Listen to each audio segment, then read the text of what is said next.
자, 인간 중심 치료 보겠습니다.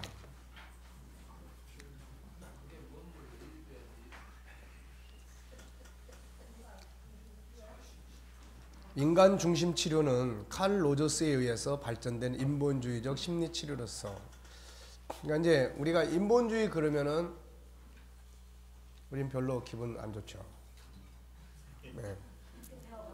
근데 이제 여기서는 이게 굉장히 이제 인간 중심적 치료 방법이에요. 그러니까 인간을 그래도 가장 많이 긍정적 입장에서 이제, 그러니까 어떻게 보면은 이게 참 역설적으로 이 치료 방법이 우리 G7 치료 방법하고 비슷한 면이 많아요.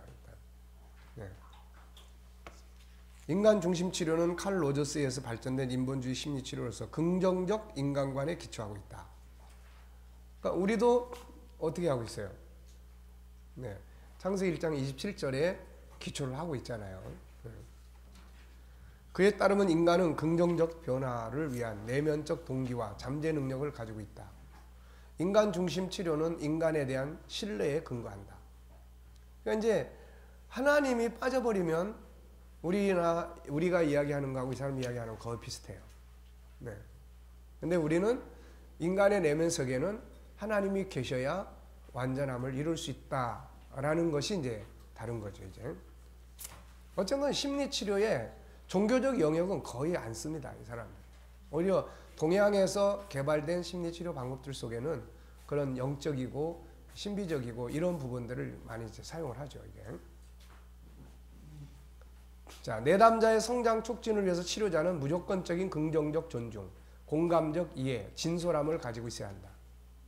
인본주의 심리학은 정신 분석과 행동주의가 주도하고 있던 1960년대. 자, 1960년대 우린 다 뭐하고 살았죠?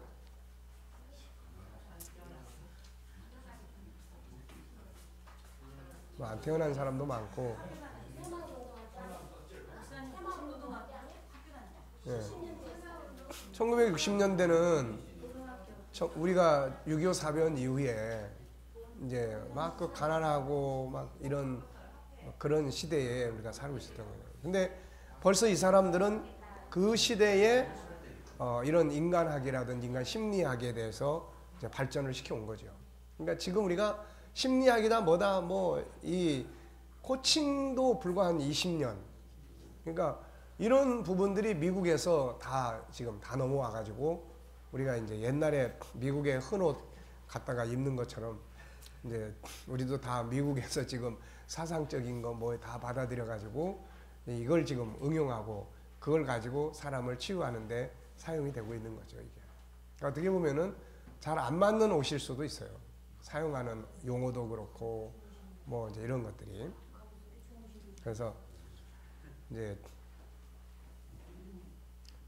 우리가 하나님의 형상을 가지고 아주 능숙하게 임상을 하고 이런 부분들이 이루어지면 아마 어느 날인가는 G7의 심리학이 이제 미국으로도 가지만 이제 우리 한국 내에서도 이게 하나의 좋은 그런 부분으로 인가를 인정을 받을 수 있지 않을까요?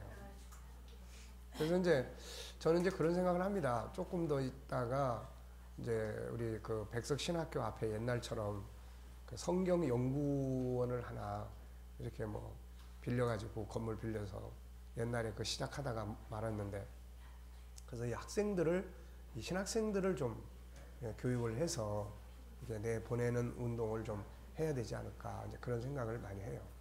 네. 아니 거기서 왜 가만히 안 있어요? 옛날에 다 했는데 뭐. 그리고 학교 밖에서 뭐 이제 성경 연구원 해서 공부시키고 정체성도 좀 공부시키고 또 이런 G7 이런 부분도 좀 공부시키고 이제 학교 밖에서 이제 운동을 해야죠. 결국 이제 신학생들의 교육이 우선 이제 좀 중요한 것 같아요. 이게 나가서 일할 사람들이니까.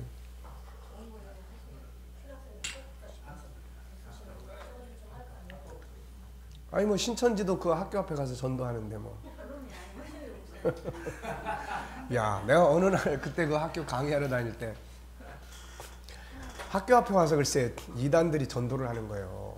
근데 학생들한테 여러분 지금 저 학교 밖에서 이단들이 와 전도를 하는데 누구 잡으려고 지금 저 앞에 있겠습니까? 여러분들 잡으려고 그러는 거예요 지금. 예. 자, 1960년대. 그러니까 생각이나 인간적 측면은 이제 이 사람들이 훨씬 더 이제 빨라요. 우리나라는 집단적, 가부장적, 또 이제 뭐 위에서 지시하면 그냥 해야 되고 공동체를 위해서는 개인이 희생돼야 되고 이런 삶을 살고 있을 때 이미 서구는 이제 그런 쪽에서 벗어나 있는 거죠. 예. 그것이 하나는 인간의 기본적 욕구고 이런 것들을 이제 밖으로 끌어낸 사람들이 이제 그리스 철학자들입니다. 그래서 헬라 철학자들에 의해서 인간의 문제, 영혼의 문제, 영원성에 대한 문제 이런 것들이 이제 밖으로 이제 노출되면서 인간의 가치. 그래서 민주주의는 사실 이 헬라에서부터 출발을 했으니까요. 그래가지고 이제 그런 것들이 나중에 이제 기독교 문화와 이제 합쳐지지 않습니까? 이게 로마의 기독교가 들어가면서 기독교 복음이 이제 합쳐지면서 또 뭐 70인역도 헬라어로 번역이 되면서 이런 속에서 이제 성경적인 인간론과 그 헬라 철학에서 이야기했던 그 어떤 인간을 찾고자 이런 것들이 굉장히 맞아 떨어졌어요. 인간을 존중히 여기는. 그래서 성경이 인간을 사랑하고 인간을 중요하게 여기는 이런 가치더라고. 그래서 서구는 그런 것들을 다루는 학문들이 많이 발전했는데 그게 이제 인문학이에요. 그게. 그래서 뭐 철학이나 과학, 문학이나 어쨌든 인간적인 이런 부분들을 다루는 쪽으로 굉장히 발전했고 이게 나중에 이제 산업혁명이 일어나면서 산업혁명이 발전해 나가면서 이게 자유로운 어떤 창의력과 이런 것들이 이제 이 아시아보다는 훨씬 탁월한 이런 면들을 만들어내게 된 거죠, 이게. 그런 것들이 성경에서 미리 반영된 것이 아니라 자기가 하는 대로 하는 철학들이에요. 그러니까 우리는 이제 이렇게 보죠, 이제. 소크라테스나 이런 사람들이 말하기 전에 이미 우리 속에는 창세기 1장 27절과 3장에 대한 내용이 기본적으로 들어있는데 단지 이제 어떤 철학자들에 의해서 도대체 인간은 뭐지? 라고 하는 이제 자기 스스로가 내면에 있는 세계를 찾아가려고 하는 그 사람들은 노력을 한 거고 그런 과정에서 성경이 등장하고 복음이 전파되면서 하나님이 사람을 이렇게 사랑하셨다. 그래서 인간의 가치가 이제 성경적인 관점에서 다뤄지기 시작을 했는데 그 맥락에서 보면 결국 같을 수밖에 없잖아요, 이게. 결국. 왜냐하면은 인간의 본질을 다룬다고 하는 차원에서는 결국 같은 거. 단지 그 사람들은 찾아가는 거예요, 이렇게. 도대체 난 누구야? 성경은 너는 이런 존재야. 예. 그래서 그들은 찾아가려고 하다 보니까 철학이 발전한 거고, 우리는 이제 너는 이런 존재야라고 계시해주고 그걸 믿는 거니까, 그걸 믿음으로 만들어 나가는 사회 문화가 형성이 된 거죠, 이게. 그러니까 그런 사회 문화의 삶의 문화를 형성하는 데는 성경적 기독교 가치관이 거의 이제 영향을 미쳤고, 왜냐하면 만약에 소크라테스나 이런 사람들에 의한 철학적인 사고 구조만 계속 발전했으면은 이게 현실적 삶에서는 그만큼 생활의 문화를 만들기는 어렵죠, 이게. 근데 그 영향력은 청교도들의 신앙이나 성경을 바탕으로 하는 이제 이런 것들이 그냥 발전했고, 이게 이제 나중에 문해혁명이라는 걸 거치면서, 문해혁명이 뭐예요? 르네상스가 뭐라고 그랬어요, 이게? 이게 신에 의해서 지배되던 이걸 벗어버리고, 예, 헬라와 로마의 철학과 문학을 끌고 와가지고, 그게 이제 지배하기 시작을 하는, 이제 이런 구조가 일어난 거죠, 이게. 그러면서 성경은 종교적 서적이니까 교회 가서나 보고, 하나님을 각자 알아서 자기가 믿고 싶으면 믿는 거지, 사회를 강제적으로 할 수는 없다. 그러면서 이제 뭐가 발전합니까? 헬라 철학과 그런 로마의 철학과 이런 것들이 이제 새롭게 발전하면서 근대 유럽의 문명을 만들었고, 이것이 이제 미국이나 또 이것이 이제 우리 결국 한국이나 세계 속에 퍼져나가면서 지금의 이런 학문들을, 이건 다 인본주의적인 것들이잖아요. 사람에 의해서 연구되어진 거예요. 그 반면에 옛날에 그 르네상스 이전 또 뭐 이런 뭐 그 후에도 그런 미국이나 유럽의 부흥운동 이런 때들은 조금씩 영향을 미치다가 결국에는 기독교는 교육적 면에서 뒤처져 버린 거예요. 이게 교육적 면에서. 그러니까 그런 부분들은 오히려 이 헬라 철학과 이런 쪽에서 더 강화시켰고 학교는 그런 사상이 지배를 했고 그러니까 지금 오늘날 우리 사회 속에서 우리는 그냥 교회 안에만 머물러 있는 반면에 사회에서는 그런 부분들을 굉장히 발전시켜가지고 세상 문명을 발전시켜 나가는 거죠. 그러니까 성경이 과연 그런 역할만 해야 되는 책이냐라고 했을 때 아니라는 거죠, 이게. 그래서 바울이 이야기했던 그 두 가지의 핵심 포인트를 가지고 구원에 이르는. 그러니까 이 사람들은 이걸 해도 그 사람이 구원받고 안 받고 이거 아무 상관이 없는 사람들이에요. 돈 받고 치유해주고 뭐 안 오면 환자가 안 오니까 그만인 거고 뭐 이제 이런 거죠. 근데 우리는 이런 걸 통해서 구원에 이르게 만드는 거고 그렇게 하기 위해서는 세상에 나가서 선을 행하는 능력 이런 부분에서도 탁월한 능력. 왜냐하면 본질은 우리가 가지고 있기 때문에 그렇게 보면 되죠. 이제. 그래서 정신 분석은 인간의 본질적 속성, 성적 또는 공격적 추동에 휘둘리며 전전긍긍하는 존재로 간주하는 반면, 이거는 이제 분석 심리학에서 보는 거예요. 프로이드를 중심으로 해서 인간은 이렇게 속의 성적 충동과 폭력적인 충동, 기본적인 여기에 의해서 갈등을 느끼고 막 이런다. 그래서 부정적인 본능으로부터 출발을 해요, 이 사람들은. 근데 인본주의 심리학은 정신분석과 행동주의 심리학이 부정적 인간관에 반대를 해요, 여기는. 반대를 해요. 인간은 근본적으로 자신의 뭘 가지고 있냐면 잠재력을 발현해서 성장하려는 건강한 동기를 지니고 있는 존중받을 만한 존재라는 것이다. 그러니까 이게 하나님과 이것만 빼면은 우리 쪽하고 굉장히 가까운 거예요, 이게. 네. 그래서 심리치료의 동기는 목표는 내담자에 대한 신뢰, 존중 속에서 그가 자신의 내적 자원을 발휘하여 스스로 어려움을 극복할 수 있도록 촉진하고 지원하는 것이다. 그래서 우리가 이제 상담을 하면서 항상 같이 이제 공유해야 될 게 뭐냐면은 영적 프로그램을 같이 짜주는 거예요. 그래서 이제 우리가 이제 이런 쪽을 자꾸 이제 연구를 계속 관심을 갖고 하다 보면은 그쪽의 방법들을 자꾸 쓰고 뭐 하다 보면 자꾸 더 깊어져 이제 그쪽으로. 그러면 이제 일반 심리학자로 변해버리는 거야 이게. 네. 그러면 그런 위험성이 있는 거야. 그러니까 우리는 이런 것들을 보고 참고하되 우리가 치료하는 방법은 하나님의 형상이에요. 네. 이 하나님의 형상이라. 그래서 요즘에 교회가 문화교실이다 뭐다 해가지고 지금 우리 월요일 날 참여하는 그 장로님인데 그 교회도 이제 그런 프로이드의 심리학이나 이런 걸 이제 교회에서 받아들여서 교육을 시켜요. 그런 동아리나 이런 걸 통해서. 그러니까 자기는 거에 이제 못마땅한 거예요, 이게. 그래서 지난번에 이제 한번 이제 이야기를 나눴는데, 그러니까 이제 일반 그런 부분들을 교회에서 가지고 들어와서 교육을 하는 거는 사람들에게는 도움을 줄 수 있는 분야인데 이게 이제 아니라는 거죠. 이게. 우선 일반 성도들이 언어 자체가 너무 이해하기 어렵고, 그리고 그거에 익숙해지면 이제 하나님과 관계가 멀어져 버려요. 네. 그러니까 우리가 이 G7 운동을 하는 가장 중요한 이유 중에 하나도 기독교가 성경을 바탕으로 해서 이런 분야들을 만들어내지 못하면 밖에 나가서 우리 젊은이들이나 자, 우리 교회 안에서는 코칭이라는 말을 잘 안 들어보지만 바깥에 나가면은 회사 다니고 그러면은 의무적으로 가서 해야 되는 거예요, 이거 다. 의무적으로. 그러니까 이런 부분들이 바깥에서 하다 보면은 전에도 이야기했지만은 코칭 가서 이틀 훈련을 딱 받아보니까 거기서 내가 내린 결론이 그거예요. 이 분야를 열심히 연구를 하면은 이거 하나님을 다 떠날 수 있겠다, 이거. 그게 창세기 3장이라고 이게. 창세기 3장이 뭐예요?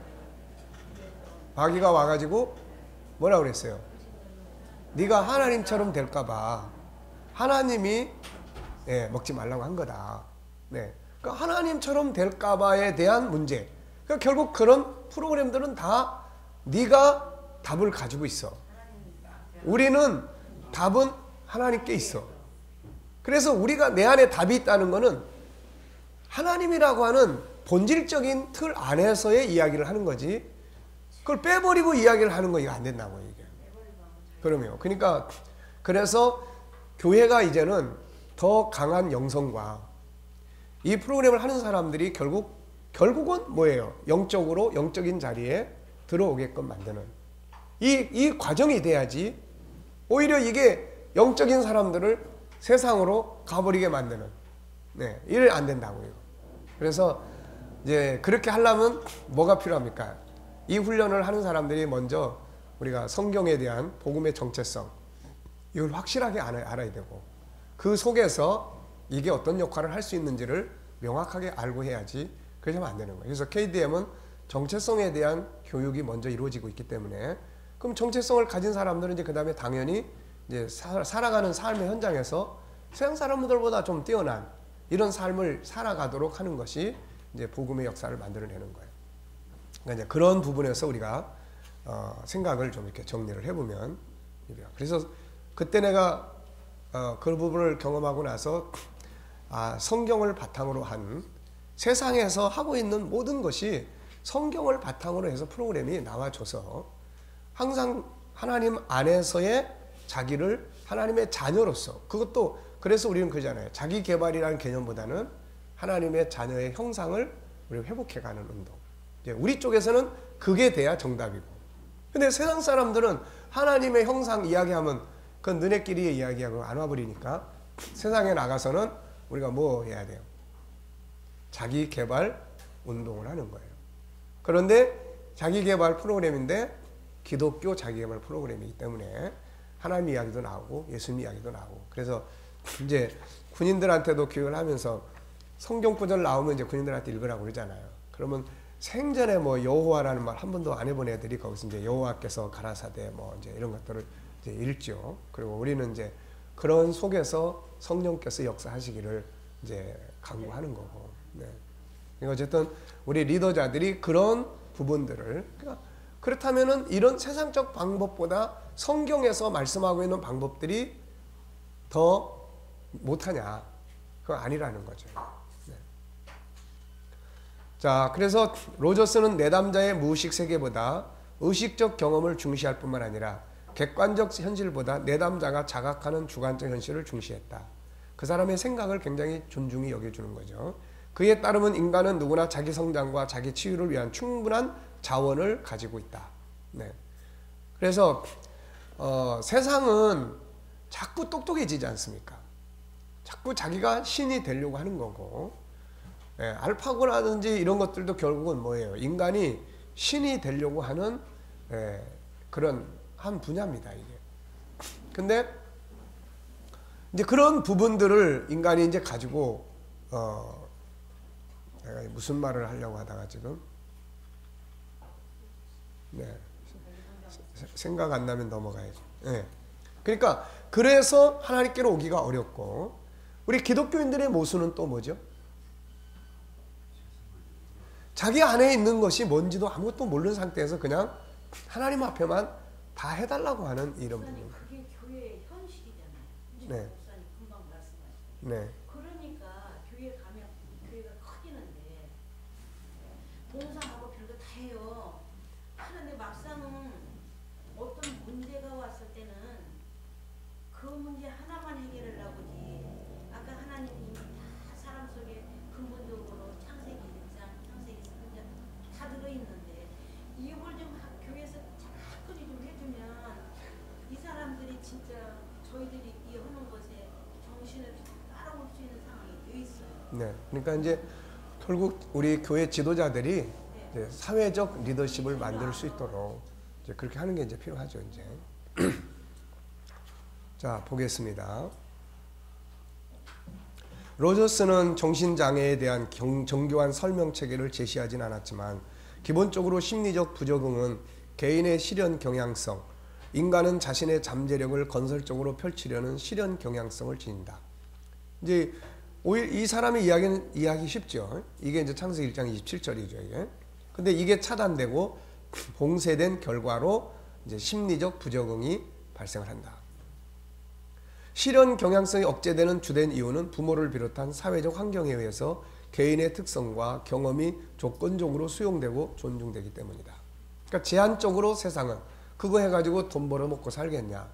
그래도 먹고 살아야지. 그러니까 분명히 이 사람은 이걸 좋아하고 이걸 발전시키고 싶은데 사회가 그거를 수용을 할 수가 없는 거예요, 지금. 그러니까 이제 이런 데서 이제 하기 싫은 일을 해야 되고 그런 데서 심리 그런 문제들이 발생을 하는 거죠. 인간 중심 치료의 목표는 내담자가 직면한 문제 해결뿐만 아니라 내담자의 심리적 성장을 목표로 한다. 심리 치료는 현재의 문제를 해결하기보다 내담자의 성장을 촉진함으로써 현재와 미래의 문제에 더 잘 대처할 수 있도록 돕는 것이다. 그러니까 심리 치료의 핵심은 과거로 돌아가는 게 아니에요. 미래로 가는 거예요. 미래로.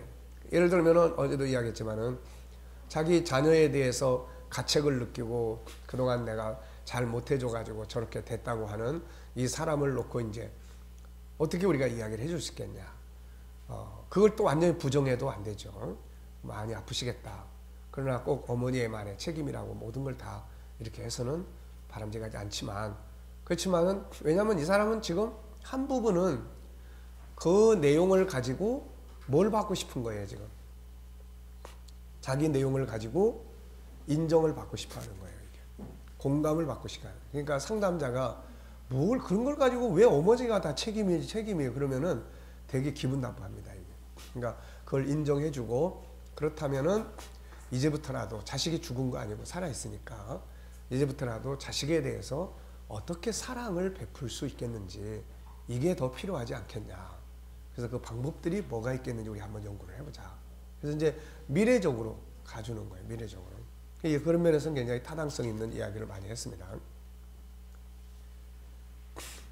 다른 사람을 즐겁게 하거나 그들의 기대를 충족시키기 위해서 타인지향적인 위선적 삶을 사는 것이 아니라 자신의 내면적 욕망과 경험에 귀를 기울이며 자기 주도적인 진실된 삶을 사는 것이 중요하다. 그는 한때 농학을 공부했던 경력 때문인지 심리치료를 식물 재배에 비유하고 있다. 콩의 씨앗은 성장을 위한 모든 잠재력을 지니고 있지만 이러한 잠재력을 충분하게 발휘하기 위해서는 적절한 조건이 제공돼야 한다. 적절한 온도, 햇빛, 수분, 기름진 땅 등 치료 기법, 진실하려고 노력하기, 내담자에게 진실해야 한다. 먼저 자기 자신을 잘 바라볼 필요가 있다. 적극적 경청하기, 공감적으로 반영하기, 지금 여기에 즉시성, 치료 과정에서 느끼는 직접적인 경험을 중시한다. 자기 노출하기, 치료자가 필요한 때는 자신의 내면 세계를 노출할 수 있다. 치료자의 개성 살리기, 평가, 로저스는 정신분석 치료와 행동치료가 성행하던 시기에 긍정적인 인간관에 근거한 새로운 심리치료의 모델을 제시했다. 또 인간이 실현 경향성이라는 성장 가능성을 지닌 긍정적 존재라는 인간관을 제시했다. 그러므로 장점에도 불구하고 여러 가지 한계점을 지니고 있다. 전통적인 진단과 정신장애의 분류체계의 유용성을 부정함으로써 진단과 평가가 필수적인 정신건강 분야에서 의사소통의 어려움을 겪고 있다. 지금까지 이제 뭐 정신분석이나 뭐 이런 관점에서 분석을 해서 진단을 했는데 갑자기 이제 이렇게 인간 안에는 뭐 답이 다 들어있다 막 이런 식으로 돼버리니까 진단하는 사람의 역할이 애매모호해져 버린 거예요, 이게. 그래서 이제 이런 부분들을 지적을 하고 있습니다. 그리고 치료 효과가 그다지 크지 않은 것으로 나타나고 있다. 그럼에도 그는 인간은 누구나 지금 여기 있는 대로 충분한 가치를 지니는 소중한 존재라는 점을 심리치료와 상담 분야에 일깨워 줬다.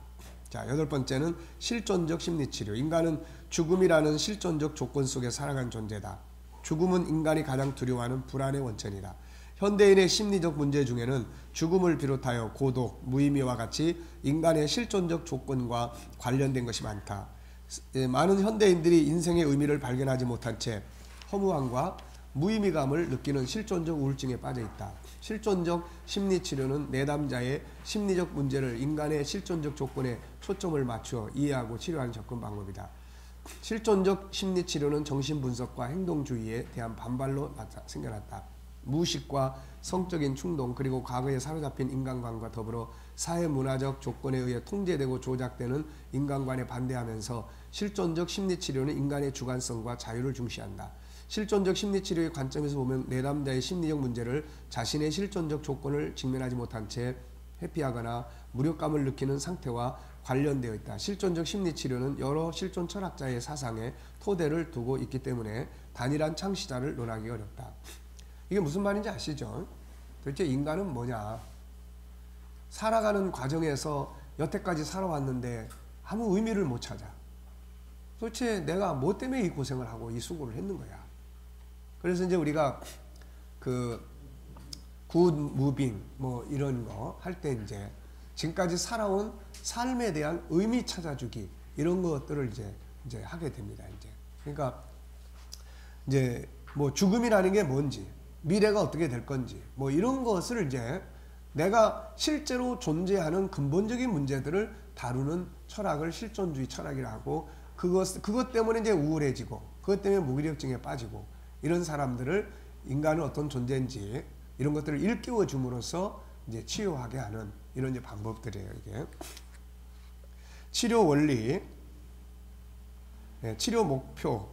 실존 치료의 핵심 목표는 내담자로 하여금 자신의 실존적 조건에 대한 인식을 증가시킴으로써 삶을 주체적으로 선택하고 책임지는 진실한 인간이 되도록 돕는 것이다. 치료 원리, 내담자로 하여금 실존 상황에 대한 인식 능력을 향상시킴으로써 자유와 책임의식 속에서 자신이 진정으로 원하는 삶을 살도록 돕는다. 치료자는 내담자의 실존적 조건 또 궁극적 관심사를 다루어준다. 죽음에 대한 자각, 자신의 삶에 대한 자유와 책임을 자각하도록 돕는다. 삶의 의미 발견, 창조, 자신의 선택과 결과를 중시한다. 내담자가 타인으로부터 상처를 입고 외롭고 직장생활에 부적응하고 자기 혐오에 빠진 것은 우연한 불운이나 나쁜 유전 때문이 아니라 자신의 선택한 결과다. 결국 인간은 자기가 선택해서 자기가 살고 그 결과를 만나게 된다는 거죠. 치료 기법, 자각과 인식에 기반을 둔다. 한계 상황으로서의 죽음을 직면시키기. 그래서 이제 죽음을 눈앞에 둔 사람한테 안 죽는다, 안 죽는다. 이게 아니고 필요하면 죽음을 대면시킨다는 거죠. 네. 그래서 힘들긴 하지만 이런 과정을 통해서 그 사람이 뭔가 죽음 이후의 세계에 대한 어떤 대처 뭐 이런 것들을 가질 수 있다는 거죠. 제가 오래전에 30대 한 여인이 이렇게 이제 암에 걸려가지고 죽음 직전에 있어서 전도를 누가 해달라고 부탁을 해서 이제 갔습니다.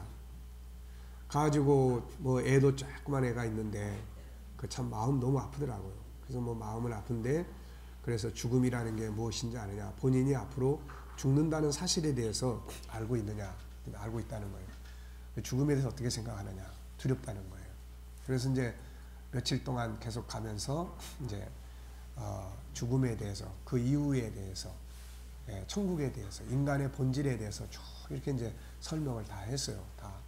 그랬더니 이제 이분이 예수를 영접하고 세례도 받고 이제 그렇게 하고 굉장히 많이 안정감을 가졌어요. 그래서 그 다음에 이제 또 갔더니 지금은 기분이 좀 어떠세요? 담담합니다. 그러는 거예요.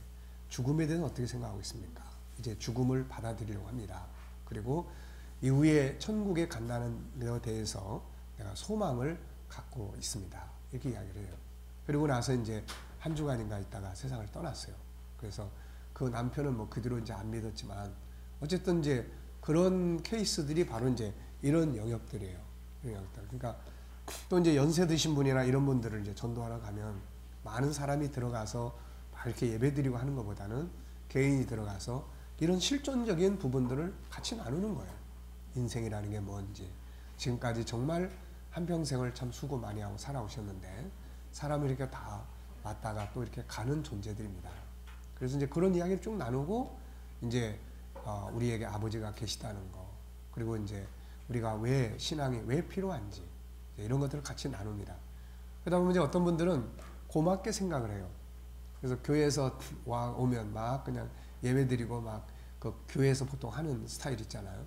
그래서 그런 것 때문에 굉장히 염려를 했는데 이렇게 목사님 혼자 오셔서 내용을 상세하게 잘 설명해 주셔서 정말 감사하다. 내가 예수를 영접하겠다. 그래서 그 손홍철 집사님 아버님이 이제 그분이에요. 그래가지고 결국은 그렇게 해서 이제 세례 받게 하고 그런 이제 세상을 떠났죠. 그러니까 이런 것들이 이제 실존적 이제 철학이고 실존적 이제 상담 방법들이에요. 그러니까 이런 분들한테는 뭐 땅에서 잘 살고 이제 회복되고 이런 개념이 아니고 실제를 분명하게 설명을 해줄 필요가 있는 거죠, 이게. 그래서 그러면 자기 나름대로 이제 고민도 하고 막 하지만 어느 순간인가는 받아들이고 정리를 한다는 이야기죠, 이게. 그래서 그런 이야기들입니다, 이게. 또 어떻게 살아야 하는지를 배우고자 한다면 죽음을 생각하라. 책임을 인식하고 수용하고 자신의 소망을 자각하고 선택하기. 의미를 발견하고 추구하기. 자유 경험하기. 꿈 작업하기. 꿈은 실존적 분석에 있어서 최고의 치료적 중요성을 가지고 있다. 평가. 인간과 인생을 바라보는 관점을 긍정적으로 변화시키는데 공헌했다. 치료의 한계는 치료 이론이나 치료 방법에 대한 체계적인 제시가 부족하다. 이 철학적인 것이 강하기 때문에 현실적인 치료 방법이나 이런 거에 대해서는 좀 약할 수밖에 없죠. 실존 치료에 대한 과학적 탐구가 부족하다는 점, 철학적 통찰력이 결여된 내담자나 심한 정신증적 증상을 보이는 환자에게는 적절하지 않을 수 있다. 예를 들어서 분리불안 장애를 심각하게 겪는 사람들 같은 경우, 어른들도 마찬가지예요. 그런 경우에 이제 죽음은 자기 가족들하고 헤어지는 거예요. 그래서 이 헤어진다고 하는 것을 이게 받아들이지 못하는 거예요. 네. 그러니까 이제 이런 경우에는 다양하게 또 이제 헤어짐이 아니고 진정한 우리의 집, 우리의 처소. 그래서 이런 부분들을 좀 더 다양한 이야기들을 나누면서 접근해 가는 거죠, 이게. 자, 게슈탈트 치료. 게슈탈트는 사람 이름이 아닙니다, 이거. 사람 이름이 아니고 독일 말인데, 프리스 펄스라는 사람이 이제, 여기 보면은 게슈탈트 심리학, 실존 철학, 현상학, 사이코 드라마, 연극 기법 등을 통합하여 창안한 심리 치료 방법이다.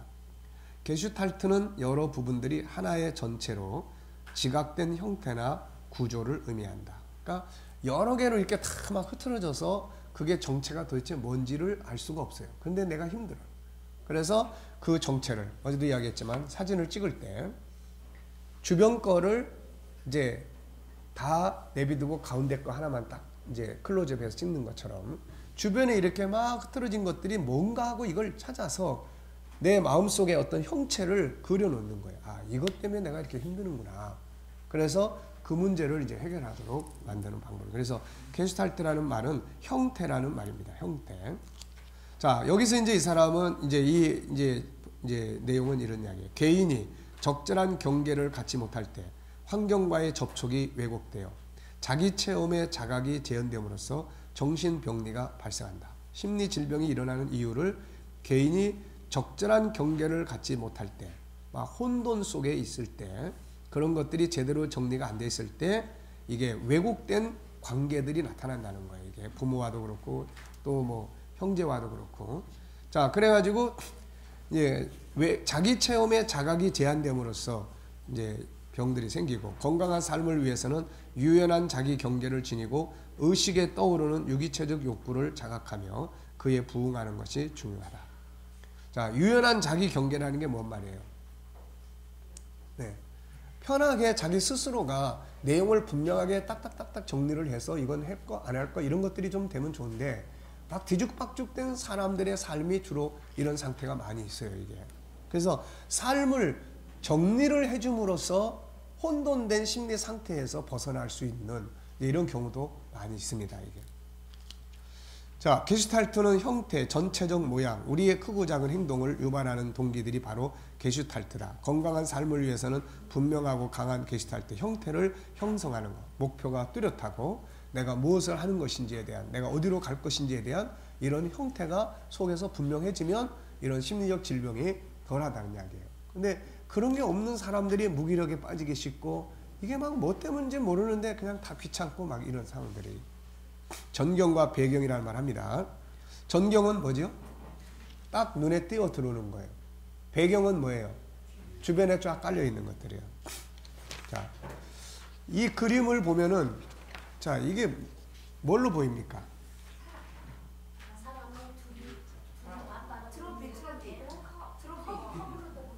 네.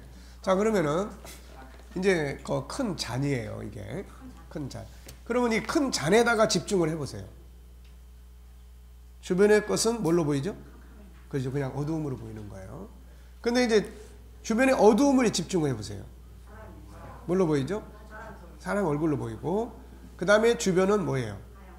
그냥 컵이나 이런 개념이 아니고 그냥 하얀 배경으로 보이는 거예요, 이게. 자, 게슈탈트를 형성한다는 말은 개체가 어느 한순간에 가장 중요한 욕구나 감정을 정경으로 떠올리는 것 말과 같은 것이다. 이것이 약한 사람들은 자신이 진정하고 싶은 일이 뭔지 잘 몰라요. 따라서 행동 목표가 매사에 의사결정을 잘하지 못하고 혼란스러워합니다. 요즘에 우리 자녀들이 부모가 뭐 헬리콥터다, 또 뭐다, 뭐 캥거루다, 또 뭐예요? 또 뭐 있습니까? 그러니까 완전히 엄마나 이렇게 되다 보면 이런 현상 많이 생기는 거예요. 지가 독자적으로 계획을 하고 설계하고 뭘 해야 될 것인지 이런 걸 전혀 못하는 거예요, 이거는. 네. 그래서 이제 그런 사람들에게 우리가 할 일이 뭡니까, 이제 목표를 찾아내주고, 잘하는 것들을 찾아내주고, 독립적인 삶을 만들어주고, 주도적인 삶을 만들어주는. 그래서 이제 그런 거를 찾아내는 것을, 명확하게 찾아내는 거를 게슈탈트다. 이렇게 이야기를 합니다. 자, 알아차림, 뭐 접촉, 뭐 이거 알아차림 해도 못 알아차리니까 우리가 그냥 쭉 읽어보고, 더 필요하신 분들은 이제 그 정도 핵심은 그런 이야기니까 이렇게. 게슈탈트 치료 목표. 게슈탈트 치료에서는 심리장애는 내사, 투사, 융합 등의 접촉 경계 장애에 의해 개인과 환경의 연결성이 일시적으로 끊어진 상태다. 심리치료는 치료자가 내담자로 하여금 이러한 단절된 연결성을 회복하여 자기 자신의 내면과 타인, 환경, 문화, 자연, 우주, 신과 연결하도록 도와주는 작업이에요. 그러니까 이런 사람들의 삶은 관계가 분명히 형성이 잘 안 되죠. 그래서 그런 관계 형성을 잘 할 수 있도록 명확하게 형태를 찾아내서 해주는 거고, 그걸 가로막고 있는 주변의 장애 요인들. 우리로 말하면은 본능이 있는데 그 본능의 욕구가 성장하도록 만들어야 되는데 뭐가 가로막아요? 장애 요인들이에요. 여기서는 이제 그 장애 요인들을 뭐라고 이야기를 했냐면은 주변에 흩어져 있는 배경으로 이야기를 했어요. 그러면 이제 이거를 없애려고 그러면 어떻게 해야 됩니까? 흩어져 있는 이거를 뭐를 해야 돼요? 이 컵처럼 뚜렷하게 내 안에 딱 그려놓고, 아, 결국 그 사람하고 상처 때문에 내가 삶이 이렇게 된 거구나. 그러면 이제 그걸 인식하고 알아차려서 그 다음 그 사람과의 관계를 어떻게 내가 가서 사과한다든지 불러다가 화해시킨다든지 아니면 뭐 그냥 또 다른 방법으로 뭐 한다든지 이렇게 해서 하는 거예요. 그래서 알아차림이라는 거는 여기 이제 그런 거를 자기가 느끼는 거예요. 자기 느끼는 거예요. 유기체의 내면적 욕구, 하고 싶은 거, 속상한 거, 이거를 배경으로 흩어져 있는 이거를 이제 뭡니까? 그 칼융이나 이제 프로이드는 이걸 무의식으로 이제 이야기를 하는 거죠. 무의식 속에 있는 거. 여기서는 이걸 배경으로. 그래서 이거를 전경으로 강하게 딱 눈에 띄는 거로 끌고 올라온다. 그래서 미해결 과제나 현재 상황에서 새롭게 일어나는 욕구나 감정을 형태로 형성하게 하는 거예요. 접촉, 자기 자신과의 접촉을 증진하도록 돕는다. 대인관계 접촉을 증진하는 것이 중요하다. 자신의 환경과 접촉하도록 돕는다. 그래서 자기와의 관계가 참 중요해요. 이 심리를 다루는 입장에서는. 그래서 우리도 계속 뭐 하라고 그럽니까? 자기와 대화를 하고 자기와의 어떤 그런 격려를 하고 이런 이제 자기와의 어떤 친밀감이 결국은 자기 내면의 부정적인 요소들을 자꾸 없애주는 거예요. 이게. 자, 그래서 치료 기법은 게슈탈트 치료란 개체가 자신의 접촉 경계 혼란을 알아차려 제거하고 불안으로 변형되어 표출되는 흥분 에너지를 다시 환경과의 접촉에 사용하게 함으로써 성장하도록 돕는 것이다. 무슨 말인지 아시겠죠? 네. 자, 그래서 지금 이렇게 뭐 여기 이쪽도 그냥 죽도 아니고 밥도 아니고 이쪽도 그냥 삶이 이렇게 뒤죽박죽 되는 이런 관계들을 혼란을 알아차려 가지고 이쪽 관계는 어떻게 맺고 여기와의 관계는 어떻게 하고 일의 우선순위는 어떻게 되고 이런 것들이에요. 그래서 그 혼란 속에서 막 분출되는 또 에너지가 있잖아요. 부정적인 에너지, 뭐 그냥 불안으로 또 아니면 분노로 이런 것들이 나타나는데 이런 에너지를 좋은 쪽으로 해서 자기 내면의 욕구를 이제 성장시켜 가도록 돕는 행위다. 이렇게 이야기를 하는 거예요. 이 정도 설명을 하면 아주 잘하는 겁니다, 지금. 네. 근데 모든 원리가 다 비슷해요. 지금까지 우리가 이 심리치료의 여러 가지 지금 기법들을 다 보잖아요. 근데 근본은 뭡니까, 이게? 안에 있는 어떤 욕구를 장애 요인이 가로막고 있고, 그러면 그게 뭐 무슨 방법이 됐든 인지는 생각 속에서 바꿔주는 거고, 또 게스탈트는 그 장애 요인들을 정확하게 내가 뭔가를 알 수 있도록 찾아내서 그거를 이제 분해해서 해결시켜 줌으로써 그렇게 잘못되게 분출하는 이런 에너지를 자기 발전에 사용하도록 돕는 역할을 한다. 이제 이런 거고.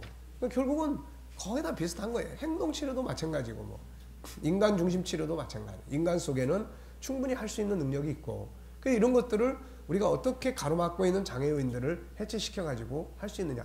해체시키는 방법에 대해서만 다 서로 다른 약간의 차이들이 있는 이렇게 되는 거예요.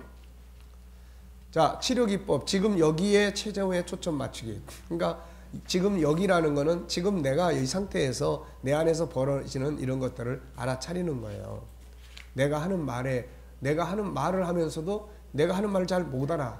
예. 그래서 이제 뭔 그걸 합니까? 이제 이렇게 역할극 같은 걸 해서 아니면은 그걸 통해서 이 CCTV나 이렇게 찍었다가 그 사람이 하는 말에 대해서 한번 보시고 뭘 느끼십니까? 그러니까 이제 이런 부분들. 또 뭐 직면시키기, 역할 연기하기, 비의자 자기법. 네.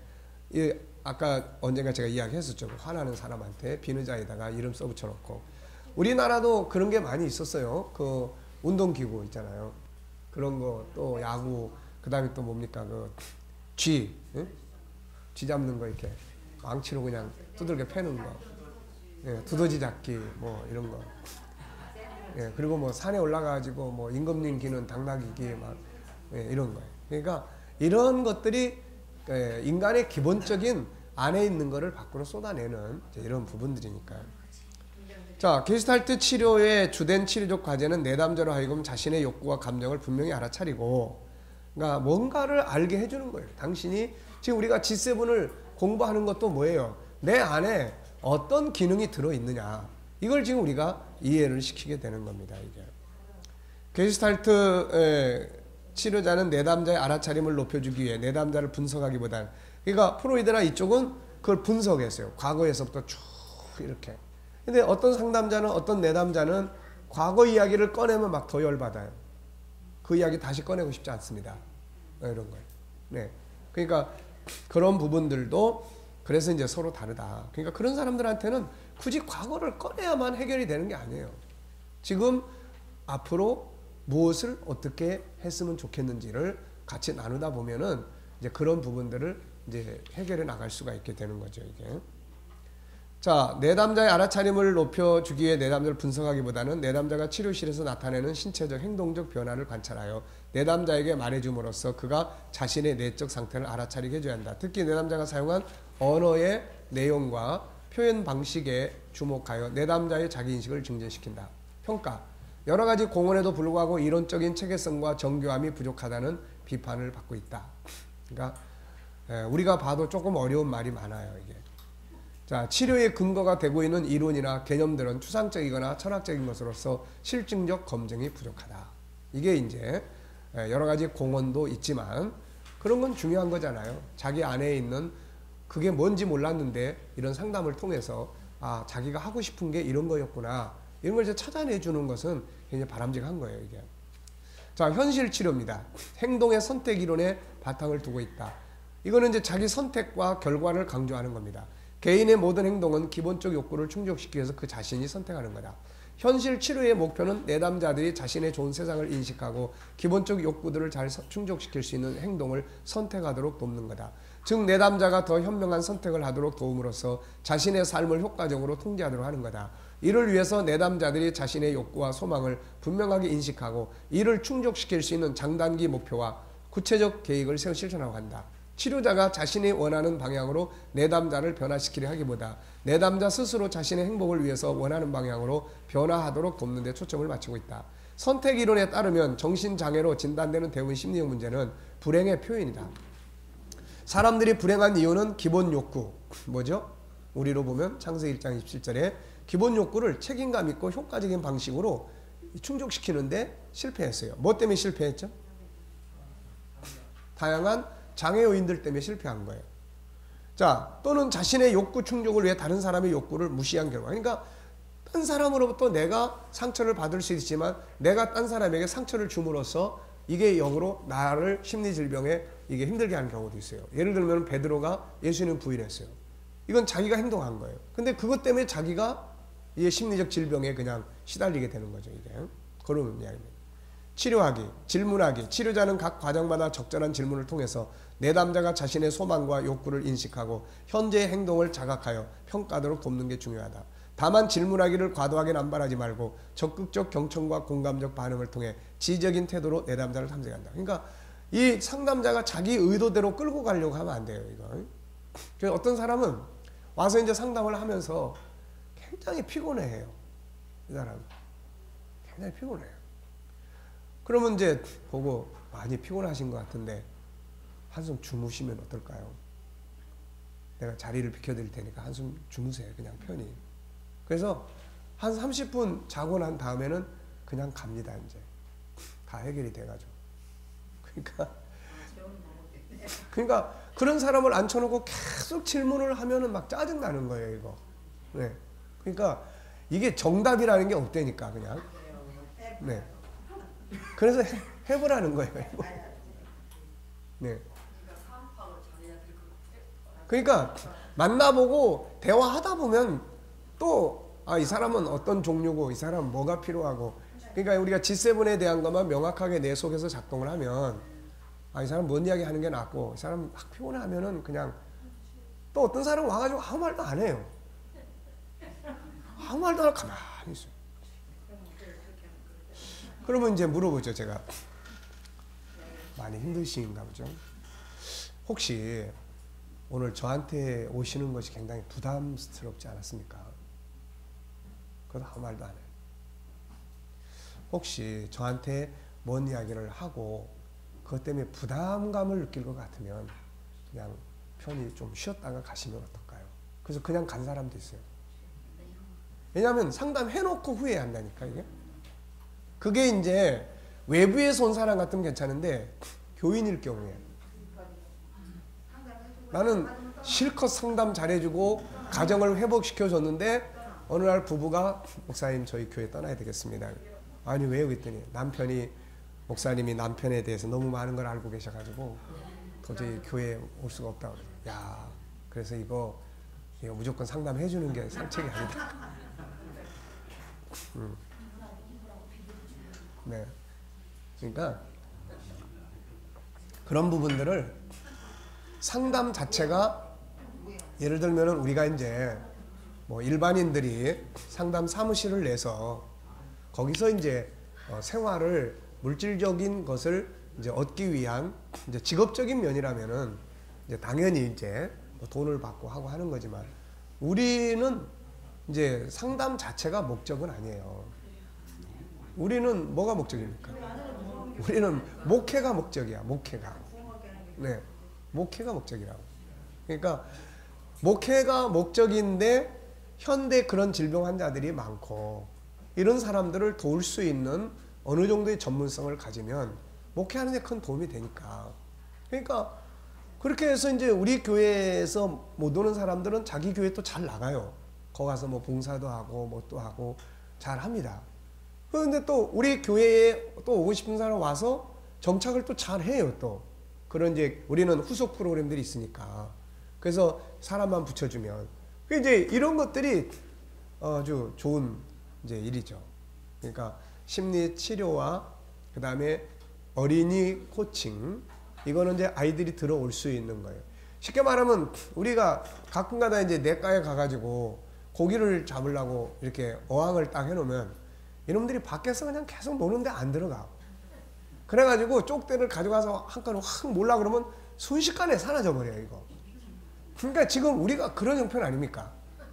이게 지금 교회라고 하는 어항을 지금 딱 해놨는데 밖에서만 왔다리 갔다리 왔다리 갔다리 그러면서 이게 안 들어와. 그래서 이거를 어떻게 들어오게 할 거냐. 그래서 지금 그 방법을 우리가 이런 것들을 통해서 성도들은 이런 걸 훈련을 통해서 살아가는 현장이 좀 더 강해지게 하고, 세상 사람들은 이걸 통해서 들어올 수 있게 만드는 이런 거죠. 자, 그래서 현실 치료는 이런 거, 질문, 동사로 표현하기, 뭐 우울한, 화가 난 등의 형용사보다 우울해고 있는, 또한 우울하기를 선택하는 등의 동사로 바꿔야 된다. 자, 참 어떻게 보면은 이 상담이라는 건 말의 능력이에요. 이건 말의 능력. 그래서 말의 능력을 키워야 돼요. 일단은 우리 상담자가 고정적으로 사용하는 말밖에 몰라. 네, 왜 그러신데요? 아니, 그래가지고 어떻게 치료되겠어요? 뭐 이런 어떤 이야기들 밖에 모르면은 안 되는 거예요. 근데 이제 이 사람도 이렇게 이제 이야기를 하는 거예요. 뭐냐면 오늘 많이 불안해요 라는 표현을 이렇게 해보라는 거죠. 오늘 많이 불안해 하기로 제가 선택을 했어요. 어때요? 말장난 같은데 선택할 수도 있고 안 할 수도 있고 내가 밝게 살 수 있는 걸 선택할 수도 있는 이런 어떤 동기를 만들어주는 거예요. 이런 동기를. 자, 이렇게 한번 해보시겠어요? 두 길이 있는데 하나는 밝게 살 수도 있고 하나는 어둡게 사는데 지금 우리 내담자께서는 이렇게 한번 따라 해보시겠습니까? 나는 오늘 두 길 중에서 우울한 쪽으로 가는 길을 제가 선택을 한 것 같습니다. 네. 어떤 때는 그렇게 해볼 필요도 있어요. 이게. 그러면은 그 사람이 뭘 느끼겠어요? 아, 꼭 이게 전부가 아니구나 라고 하는 것들을 느낄 수가 있어요. 이게. 그러니까 그런 부분을 이야기하는 겁니다.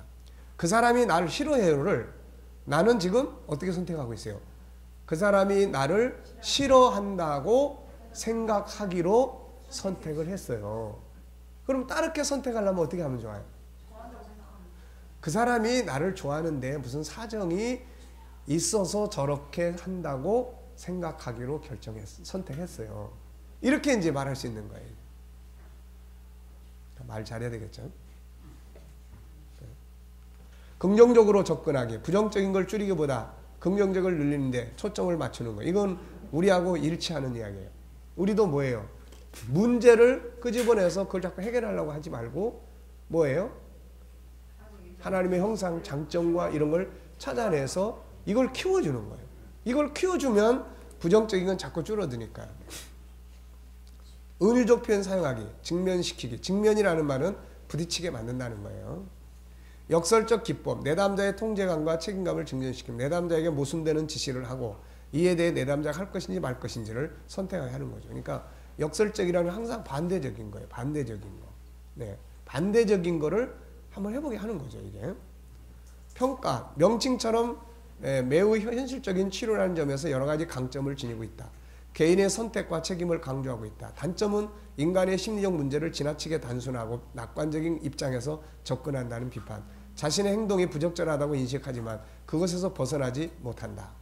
자, 이제 이런 것들이 이제 문제예요. 이론적으로는 이해가 됐는데 행동으로는 잘 안 돼.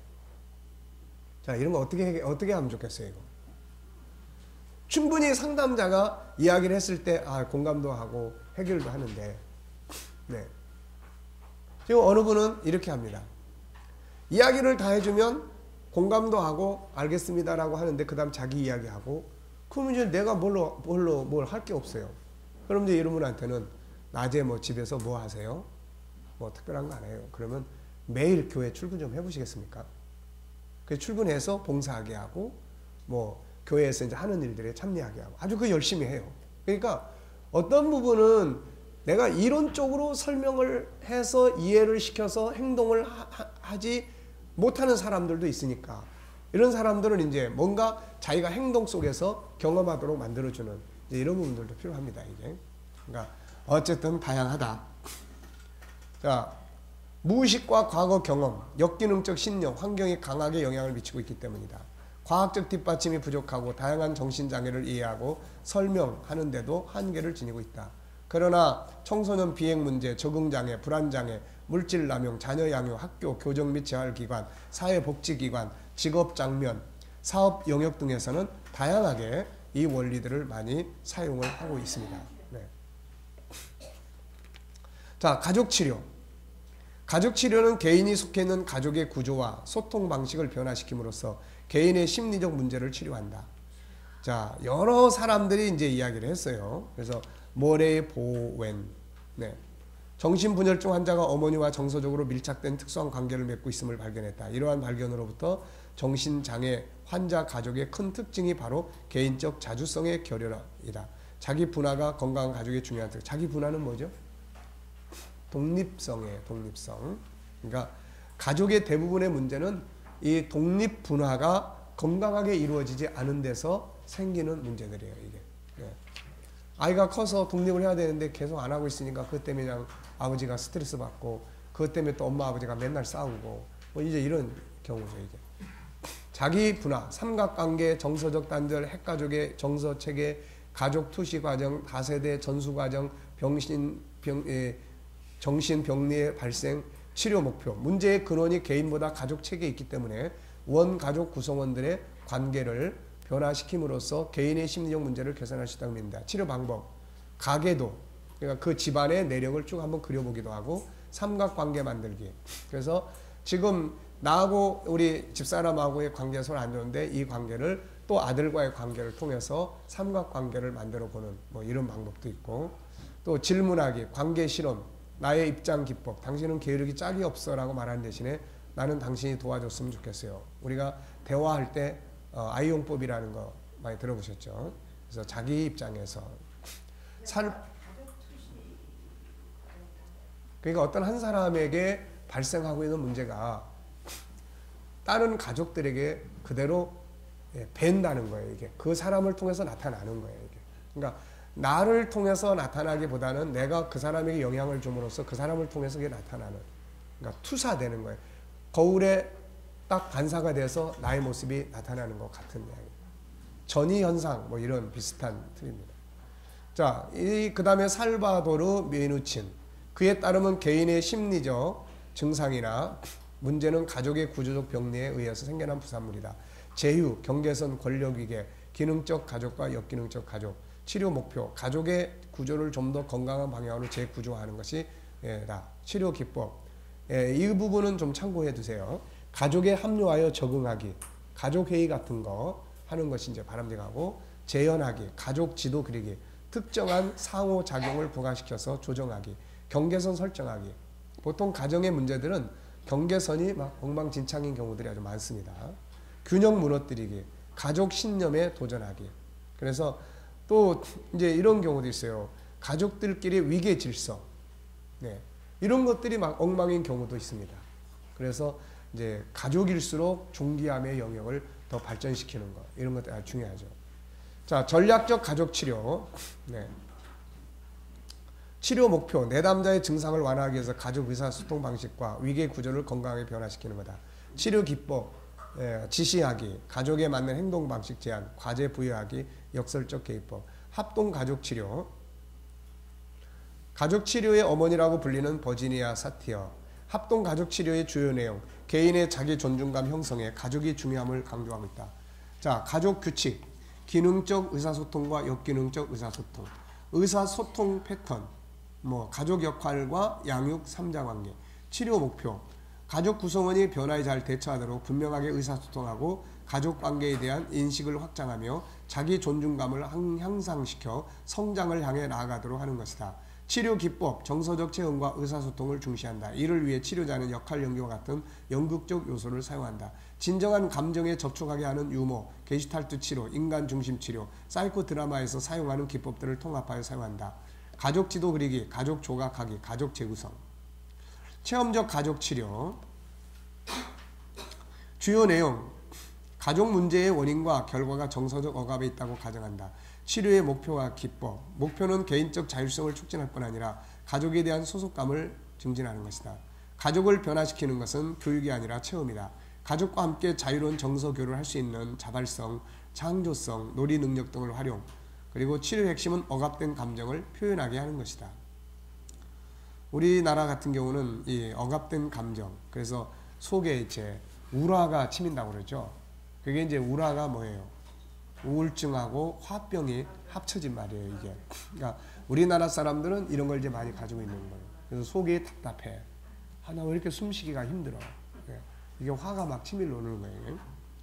해결 중심 가족 치료. 여기는 우리 한국인도 있습니다.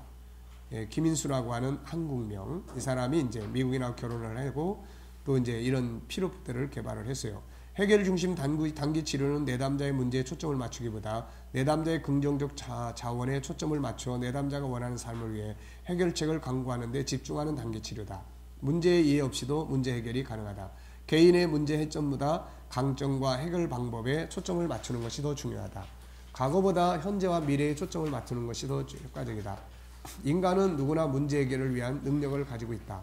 목표와 기법, 내담자로 하여금 자신이 원하는 미래에 대한 구체적인 그림을 그려보게 하고 그러한 미래로 나아가도록 돕는다. 이를 위해 내담자의 강점과 자원, 그리고 문제가 발생하지 않는 예외적 상황에 초점을 맞춘다.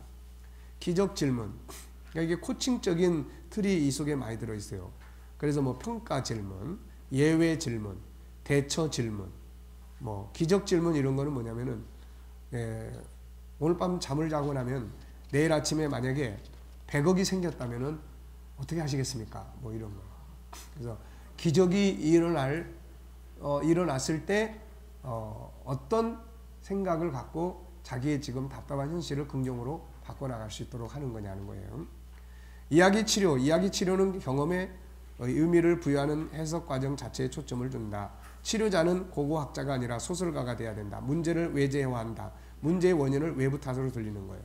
그러니까 이것도 이제 우리가 성경적인 관점에서 보면은 바울 사도가 로마서 7장 20절에서 죄성을 가리켜서 뭐라고 이야기했어요? 내가 아니다는 거죠. 네. 우리가 이런 개념만 우리도 분명히 구분을 하면 지금 이 행동하고 있는 이건 내가 아니야. 진짜 나는 이렇게 행동하는 게 진짜 나야. 이제 이렇게 여기서 이제 그런 비슷한 이야기를 해요. 자, 비열한 푸 이야기를 참고하시라고 제가 올려놨습니다. 닉은 6세의 남자아이로 유분증이라는 건 대변을 잘 못 가리는 그런 병이에요. 자, 진단을 받고 여러 치료자의 도움을 받았지만 성공하지 못했다. 사고나 사건이 없는 날은 거의 없었고 대부분 속옷에 흔적을 남겼다. 더욱이 닉은 그걸 벽이나 식탁에 묻히거나 서랍 속에 넣어두면서 놀았다. 이 참 정말 아주 그냥 환장할 일이죠, 이거. 우리 자녀들 중에 이런 자녀들이 없다는 것에 대해서 아주 감사해야 됩니다.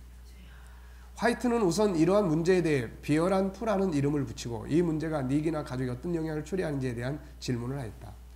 자, 그러니까 여기서 지금 상담자는 뭘 하고 있냐면은 얘를 괴롭히는 것을 얘라고 생각하지 않고 얘 안에 있는 얘를 괴롭히고 우리 가정을 힘들게 하는 아주 비열한 존재가 하나 있다.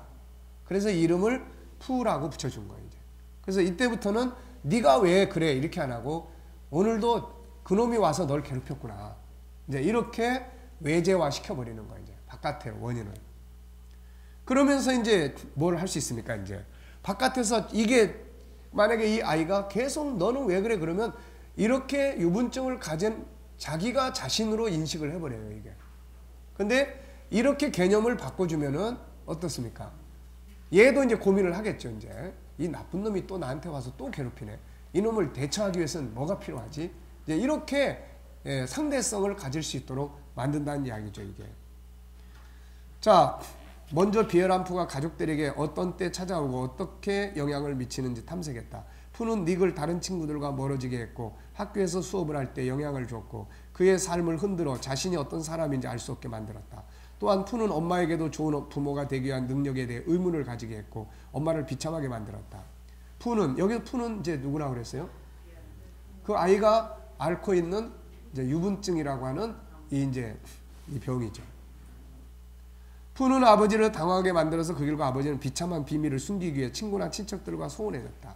이렇게 푸는 가족 모두에게 영향을 줬다. 푸 때문에 닉과 부모 사이는 틈이 생겼고 부부의 대화 중심에는 언제나 푸가 있어서 두 사람은 서로에게 관심을 갖기가 어려워졌다는 점을 알 수 있었다. 이 사례를 통해 이야기 치료의 특징을 언급하면 다음과 같다. 첫째, 문제의 비열한 푸라는 이름을 붙인다. 그 감정 코칭을 보면은 일어나는 감정에다가 이름을 붙여주라고 그래요. 네가 이게 아니고 지금 네 속에서 너를 힘들게 하는 것은 바로 이 분노구나. 이 증오적인 마음이구나. 이름은 이제부터는 얘는 증오야. 이렇게 붙여주면은 얘가 직접적으로 자기를 나쁘게 보지 않는다는 거죠. 이게.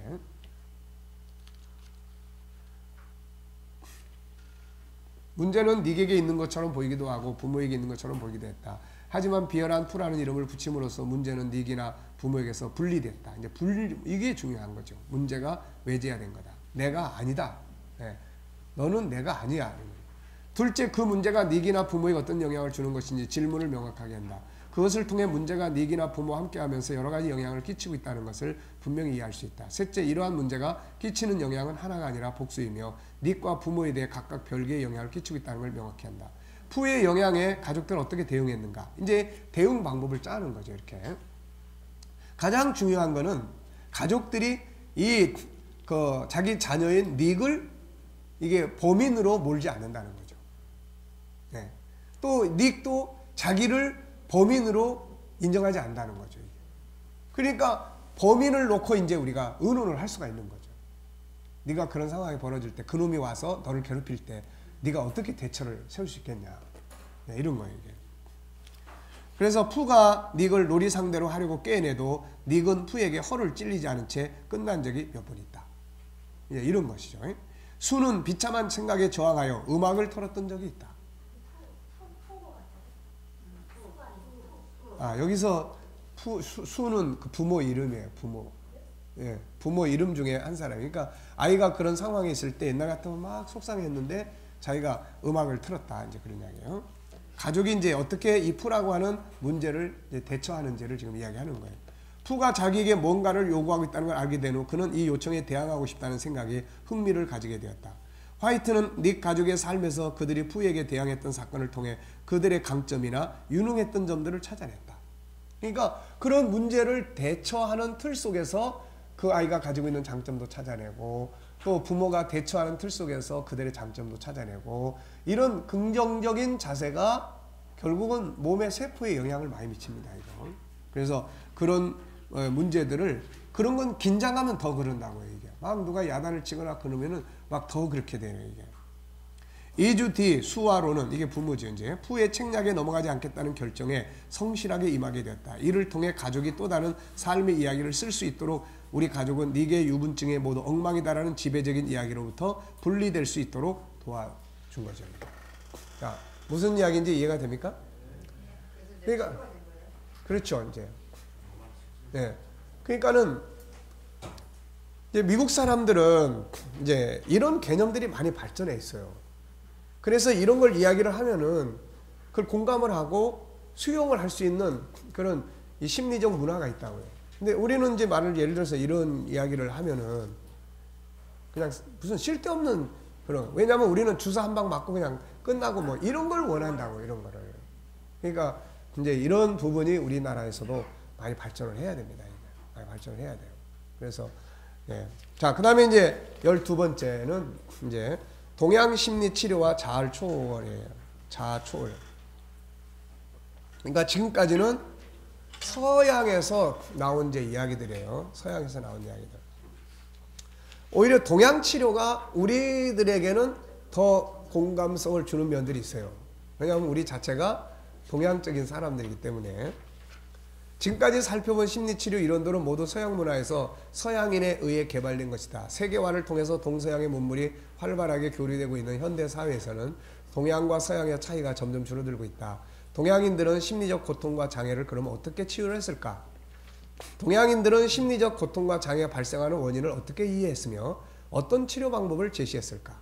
현대 심리학계에서는 동양과 서양의 심리학적 사상을 통합하려는 움직임이 활발하다. 그 대표적 움직임이 자아초월 심리학이다. 동양 심리학 사상의 배경은 다음과 같다. 자, 먼저 유학, 공자죠.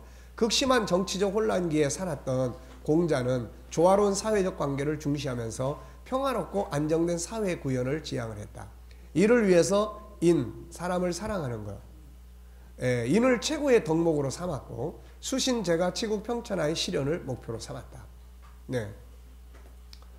자, 도교, 노자의 도가는 노자와 장자의 사상을 바탕으로 한다. 노자의 가르침은 도덕경에 전해지고 장자는 맹자와 비슷한 시대를 살았던 사람으로 저서인 장자를 남겼다. 도가는 무의 자연을 통한 초월적인 삶을 지향한다. 우주 만물을 생성하고 운행하는 원리인 도를 따르는 삶을 지향한다. 그러니까 만물의 어떤 그 생명적인 부분들을 이제 중요시 여기는, 우리가 존귀함의 영역에서 만물은 존귀하고 소중하다라고 이야기했을 때 이제 근데 여기서는 이제 그런 거를 신성화 시켜가는 거고, 우리는 만물이 신성화는 아니에요. 단지 전능하신 하나님이 창조하신 것이기 때문에 소중성을 부여하는 거지, 막 어떤 경배의 대상이나 이런 거 아닌데 여기서 이제 그런 부분까지 가는 거예요. 힌두교 사상, 인도에서 고대부터 전해 내려오는 바라문교가 복잡한 민간 신앙과 결합하여 발전한 종교다. 신성한 최고 신인 브라만을 숭배하는 바라문교에 다양한 신을 모시는 민간 신앙과 더불어 윤회, 업, 해탈의 철학 사상이 결합되면서 힌두교는 교리와 수행법에 있어서 매우 다양한 양상을 띠고 있다. 힌두교는 생명이 죽은 뒤에도 세상으로 다시 회귀한다는 윤회와 현재의 삶은 과거의 행위에 의해 결정된다는 어부 사상에 바탕을 두고 있으며 윤회의 사슬로부터 영원히 벗어나는 해탈을 궁극적인 목표로 삼는다. 그러니까 계속 생로병사가 계속 이루어지는 것에서 이렇게 떠나버리는, 그러면 떠나버리는 건 뭐가 이루어지느냐? 아예 무의 세계가 이루어지는 거예요, 이게. 그러니까 그런 틀을 여기서 이제 해탈이라고 이야기를 하는 거죠. 자, 불교 사상, 동양의 대표적인 심리 치료 체계, 궁극적으로는 생로병사의 고통에서 벗어나 해탈에 이르는 길을 추구하는 종교이자 철학 체계라고 할 수 있다. 불교는 동양의 대표적인 심리학이자 심리치료 체계라고 할 수 있다. 불교는 인도에서 발원, 한국을 비롯 동양 문화에 심대한 영향을 미쳤다. 불교의 가르침은 네 가지의 진리를 뜻하는 사성제. 여기서는 이제 불교를 종교적 관점에서도 이제 이야기를 하고 있지만 엄격한 면에서 이제 불교는 종교는 아니에요. 불교는 철학입니다. 철학. 자, 이 철학적인 걸 통해서 이제 심리치료는 어느 정도 가능한 거예요, 이게. 그래서 사람들이 뭐 하죠? 이제 여름철에 뭐 합니까? 템플 스테이 같은 거 다 이제 그런 것들이 자기를 찾고 내면의 긴장을 완화시켜주고 이제 이런 여유를 되찾게 만드는. 그러니까 심리에는 어느 정도 영향력을 미치고 있는 거죠, 이게. 자, 고제. 그래서 사성제, 즉 고, 인생은 고통스러운 것이고, 집, 모든 고통은 집착에서 비롯되고, 멸, 집착을 없애면 열반에 이를 수 있고, 도, 열반에 이르는 길은 팔정도를 따르는 것이다 라고 집약될 수 있다. 고제. 참, 오늘 우리가 불교도 공부하고 아주 그냥 고통의 현상론. 인생은 고통이 가득하나는 하나, 깨달음으로부터 출발. 집제, 고통의 원인론. 모든 것은 마음이 지어낸 것. 이런 걸 보면은 참 창세기 1장, 2장, 3장을 결국 그런 걸 찾고자 하는 거예요, 이게 다. 결국은 다. 멸제, 수행의 목표론. 멸제는 불교가 지향하는 이상적 경지 또는 목표에 대한 교설로서 목표는 열반 들어가는 거다. 열반은 불어서 끄는 것 또는 불어서 꺼버린 상태. 번뇌의 불꽃을 지혜의 바람으로 불어 꺼서 모든 고뇌가 사라진 상태를 지칭한다. 그러니까 결국은 뭐예요, 이것도? 창세기 3장부터 출발한 인간의 고뇌를 없애고 인간으로 하여금 창세기 1장 27절에 뭔가 그런 무한한 행복과 어떤 세계로 들어가고자 하는 거죠, 이게. 모든 망령과 번뇌를 멸절시켜 모든 고통과 구속으로부터 자유롭게 벗어난 상태라 하여 해탈이라고도 표현한다. 또는 번뇌가 생겨나기 이전의 상태 또는 마음의 본 자리를 깨달아 체험하는 것이라 하여 견성이라고도 한다. 이러한 견성을 통해 참 지혜를 얻은 사람을 부처 또는 보살이라고 한다. 자, 우리는 이대로 하면은 마음의 본 자리를 깨달아 체험하는 것이라 하여 견성이라고 하는데 우리는 이 부분은 다 이제 도달한 사람들이죠. 아직 도달 안 했습니까? 창세기 1장 27절의 본성을 우린 다 지금 알고 있지 않습니까? 그리고 이런 견성을 통해 참 지혜를 얻은 사람을 부처, 뭐예요? 깨달은 사람이에요. 깨달은 사람. 또 보살이라고도 한다. 도제, 고통의 치유를 위한 수행 방법론. 고통스러운 삶으로부터 해방된 해탈의 경지에 도달하기 위한 실천적 방법을 의미한다. 팔정도, 육바라밀, 사막, 지관법, 참선법 등으로 요약된다.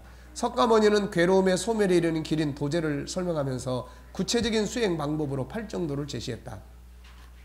첫째, 팔정도라는 것은 정자, 바를 정자가 들어가는 8가지의 가르침이에요. 그래서 첫째는 뭡니까? 정견, 올바로 보는 것. 정사, 올바로 생각하는 것. 그 다음에 정어, 올바로 말하는 것. 정업, 올바로 행동하는 것. 정명, 올바로 생계를 유지하는 것. 정근 또는 정정진, 올바로 부지런히 수행하는 것. 정념, 올바로 마음을 바라보는 것. 정정, 올바로 마음을 평정하는 것. 그러니까 하나님, 예수님, 십자가 이것만 싹 빼버리면은 우리보다 이 사람들이 훨씬 더 나아요. 이 사람들이. 우리는 이런 거 합니까? 교회에서 뭐 이런 거 공부 좀 하자고 그래도 뭐 안 하고 막 그러는데, 예? 세상은 한다는 거죠, 이런 거. 네. 여름철 되면은 그냥 그 뭐예요? 여름철에 하는 걸 뭐라 그럽니까? 네, 하한거라 하고 겨울철에 하는 걸 뭐라 그래요? 동안거라고 합니다. 그래서 예를 들면 모든 스님들이 그 시간에는 무조건 들어가서 3개월씩 어느 절에 들어가든지 다 먹여주고 그 기간 동안은 다 해줘요. 그래서 새벽 3시부터 일어나가지고 이 먹고부터 시작해가지고 계속해서 이제 이런 걸 하는 거야. 이런 걸. 예. 근데 우리는 단 일주일만 여름에 기도원에 가서 이렇게 묵상하면서 하나님 말씀을 생각하고 합시다 그래도 못하죠. 그러니까 이제 우리 G7 하는 우리 목회자들은 하한 거 동안 걸 우리도 해야 돼요. 그래서 여름철에 한 주간 동안 들어가서 집중적으로 기도하고 묵상하고 또 이런 훈련을 하고 예. 뭐가 그렇게 바빠가지고 우리가 지금 그러니까 이 사람들보다 진짜요 도인들은요 만나면 진짜 나보다 낫습니다. 인격적으로 얼마나 인격적인지 몰라요. 네. 그래야 감당이 감당을 그래서 이제 내가 나중에 아 정말 인간적 거룩은 나보다 훨씬 뛰어난 분이네. 근데 그 안에 이 거룩한 이 귀신의 영이 들어있는 거죠.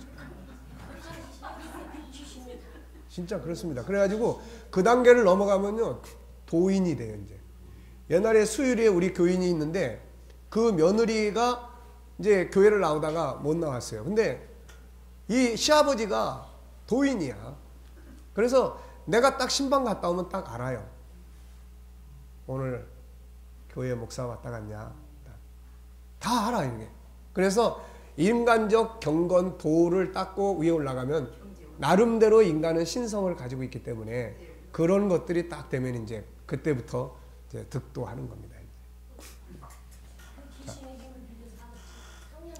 그러니까요 귀신도 우리가 무조건 귀신 그러면 더럽고 나쁘고 이것만 생각하면 안 돼요. 귀신도 아주 거룩한 귀신이 있고 네. 그러니까 우리가 거룩이라는 것을 단순히 윤리 도덕으로 보면은 안 됩니다. 그래서 진정한 거룩의 기본 틀은 하나님과 하나 되는 거예요. 그러니까 하나님에게서 분리되면 이게 죄고 하나님과 하나 되면 이게 거룩이에요.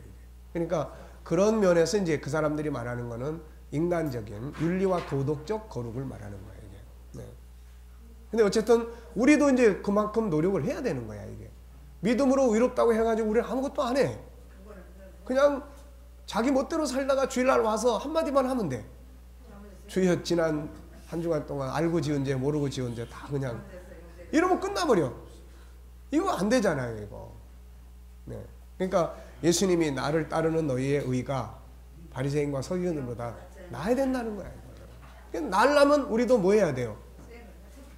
우리도 경건의 훈련을 해야 되는 거야. 언어 훈련을 해야 되는 거야. 인간관계 훈련을 해야 되는 거야. 이거. 네. 이걸 안 하고 그냥 그러니까 기복적인 면이 안에 들어와서 장악을 하니까 기복은 뭐가 있냐면 그냥 비는 거예요. 뭐 차려놓고. 그렇죠. 자, 동양 심리 치료의 특성. 동양인들은 2500여 년 동안 개인의 심리적 고통을 극복하고 평화로운 삶을 영위하기 위한 체계적인 수행 방법을 개발해 왔다. 8가지의 특징. 우리의 일상적인 마음 상태는 현저하게 역기능적이고 미발달인 것으로서 통제가 부족한 상태다. 이걸 쭉 보면서 창세기 1장하고 3장을 마음에 두고 한번 보세요. 결국은 모든 심리학은 인간의 본질을 찾아내려고 하는 데 있어요. 우리는 다음과 같은 2가지의 이유로 인해 정상적 역기능을 인식하지 못한다.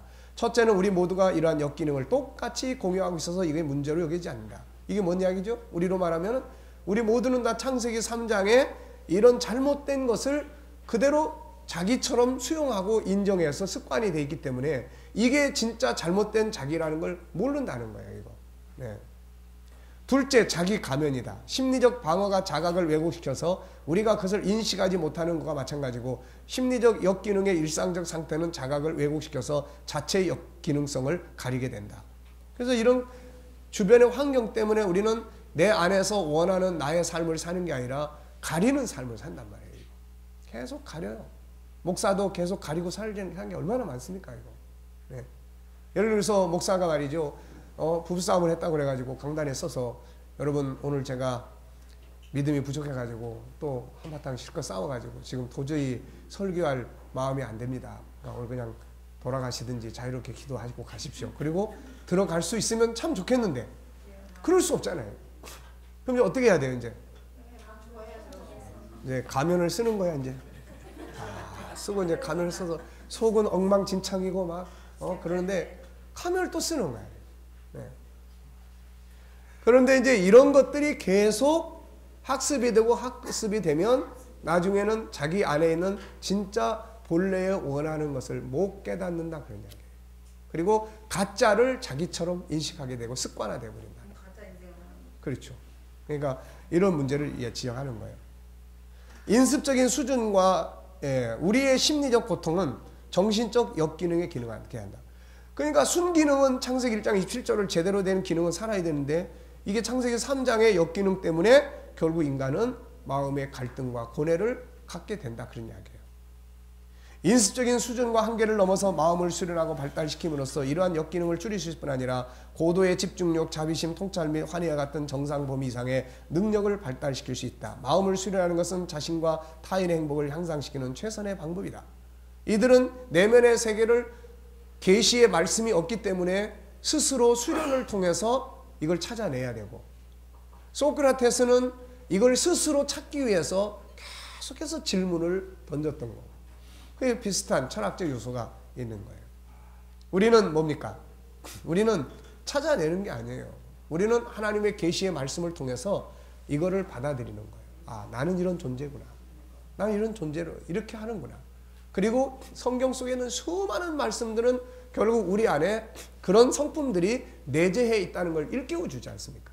그럼 우리가 이거를 찾아내고 이거를 이해 쉬운 음식으로 만들고 이걸 계속 훈련을 하고 해서 우리 안에 있는 하나님의 형상대로 살고 싶은 이 본성을 세상에서 살아가도록 만들어주는, 이게 진정한 디모데후서 3장에서 바울이 말하는 구원에 이르는 지혜와 사람을 선을 행하는 능력을 키우는 이제 이 두 가지를 실현시킬 수가 있게 되는 겁니다. 마음 수련을 통해서 우리는 우리가 잘못된 자기 정체감으로 인해서 고통을 받고 있다는 걸 인식할 수 있다. 우리가 진정한 자기라고 여기는 자기상, 자기 개념 또는 자아가 단지 이미지나 개념일 뿐이며 우리의 진정한 본성은 훨씬 더 대단한 것이라는 것을 인식하게 한다. 꼭 G7 강의하는 거 비스무리해요. 명상과 요가는 마음을 수련하는 효과적인 기법이다. 이러한 주장은 맹목적인 신앙에 의해 받아들일 필요가 없으며 검증될 수 있는 것이다. 그래서 굉장히 불교 철학을 과학적이다 라고까지 이야기들을 해요. 동양의 심리치료는 자기치료 또는 자기 수련을 중시한다. 마음 챙김, 알아차림, 자기를 깨닫고 자각을 하는 거예요. 자신의 마음에 떠오르는 현상들을 있는 그대로 바라보는 행위를 말한다. 마음 챙김은 불교의 수행법 중 하나인 윗바사나 명상에서 기인한다. 불교의 수행법은 다양하지만 그 핵심은 마음을 고요하게 하는 것과 마음을 관찰하여 깨달음을 얻는 것이다. 마음 챙김의 요소의 알아차림, 내적 외적 현상에 주의를 기울이고 민감하게 자각하는 것, 명명하기, 내적 외적 현상에 대해 이름을 붙이는 것, 비판적으로 수용하기, 현재의 순간에 집중하기 등 마음 챙김의 근거한 스트레스 감소 프로그램, 방황하는 마음의 속성을 설명, 마음 챙김의 명상, 마음 챙김 걷기 명상, 호흡의 훈련, 생각의 변화를 알아차리는 훈련, 현재에 머물며 항상 깨어있는 연습, 그대로 수용하는 훈련, 요가와 함께 마음 챙김을 하게 한다. 무건의 날, 침묵 속에서 지님, 느낌, 소감, 발표. 그러니까 이 사람들은 이런 프로그램들을 개발을 해서 활용을 해요. 네, 다 나옵니다. 이거 다. 그러니까 결국은 뭐 이제 심리 치료나 또 인간의 내면을 다루는 거는 서로 사용해온 언어의 용법만 다루는 부분들이지 거의 비스무리해요, 이게. 네. 자, 그래서 마음 챙김에 근거한 인지치료, 수용 전념 치료, 고통스러운 부정적 감정에 저항하지 말고 여기서도 이제 받아들이라는 거죠. 수용해라. 자신이 원하는 가치와 목표를 실현하는데 전념하도록 한다. 그러니까 부정적인 면과 싸우지 말고 이건 수용하고 그 다음에 중요한 거는 자기 내면의 세계를 살고자 하는 방향을, 목표를 강화시켜라. 그런 이야기예요. 자아 초월 심리치료. 자, 1968년에 안토니 스티치, 그 다음에 아브라함 메슬로 많이 들어봤죠. 요셉 아담스 등의 심리학자들은 영성과 의식의 변성 상태에 대한 심리학적 연구를 자아초월 심리학이라고 명명하며 정신분석학, 행동주의 심리학, 인본주의 심리학에 이은 심리학의 제4세력이라고 공포를 했다. 자아초월 심리학은 인간 경험의 초개인적, 자기초월적 영적 측면을 연구하는 심리학의 분야를 의미한다. 전통적으로 종교적 또는 영적으로 간주해왔던 인간의 경험에 대한 반성적이고 과학적 접근이라 할 수 있다. 자아초월 심리학의 주된 관심사는 여기서는 뭐가 주된 관심사예요? 영적이고 자아초월적인 의식상태, 인간의 고도의 또는 궁극적 잠재 능력, 자아와 개인적 자기의 초월, 신비 경험과 절정 경험, 인간의 영적 발달. 그래서 결국 이 힌두교 같은 경우도 이런 것들이 계속 이제 자기의 요가나 이런 것들도 처음에는 단순 운동이지만 이게 어느 단계에 가면 신을 만납니다. 이게 자기를 초월을 하는 상태. 그래서 몸이 붕 뜨기도 한다든지 이제 이런 상태까지 감으로써 자기 내면을 건강하게 치료한다. 이제 그런 이야기예요. 이게. 그러니까 결국은 어느 단계에 가면 이제 네가 신이야 이렇게 되는 거예요. 이게. 그래서 힌두교의 특징은 네가 신이 될 수 있어. 예, 누구를 만났어. 이제 이렇게 되는 거예요. 그래서 요가 같은 거는 우리가 하면 안 됩니다. 왜냐하면 요가의 모든 동작은 사실은 자기를 해탈하기 위해서 만들어진 이제 종교적 동작들이에요. 이게. 네, 이런 것들이 오늘날에 와서는 스포츠 동작으로 자꾸 둔갑을 해가지고 하는데 우리 그리스도인들이 그런 운동을 자꾸 하다 보면은 이제 신비한 체험들을 하게 돼요. 그리고 이게 기초반, 중급반, 고급반쯤 가면 이제 고급반쯤 가면은 어떤 그 초월적 상태에 관한 체험들을 주로 이야기를 한다고요, 이게. 그럼 이제 거기서 자기도 그렇게 가는 거예요. 그러니까 이거 그렇게 쪽으로 하면 안 돼요. 그 오프라 윈프리 같은 사람도 참 굉장히 그 좋은 신앙인이었어요. 근데 근래에 와서 그 사람이 하는 이야기는 다 힌두교 쪽이야, 이게. 초월적 신. 그러니까 이런 부분들로 빠져버린 거예요, 지금. 그러니까 이런 부분들을 우리가 이제 결국 모든 심리가 다음 단계는 심리 다음 단계는 뭐예요, 이거? 그 영적 단계예요, 이게. 그러니까 우리가 심리 문제를 다루되 일반적 심리만 가지고는 어느 정도까지 해결은 되는데 그 다음은 안 되는 거야. 그래서 그 다음에 더 깊은 치료와 이게 이루어지려면은 결국 이제 자기 초월 상태까지 들어가야 되는 거야. 우리로 말하면 뭔 이야기예요? 우리는 언제 자기 초월이 이루어져요? 그렇죠. 성령 충만하면 비몽사몽간이 되는 거야, 이게. 예. 네. 그래서 우리 그리스도인들은 요가 운동 이런 거 하면 안 된다.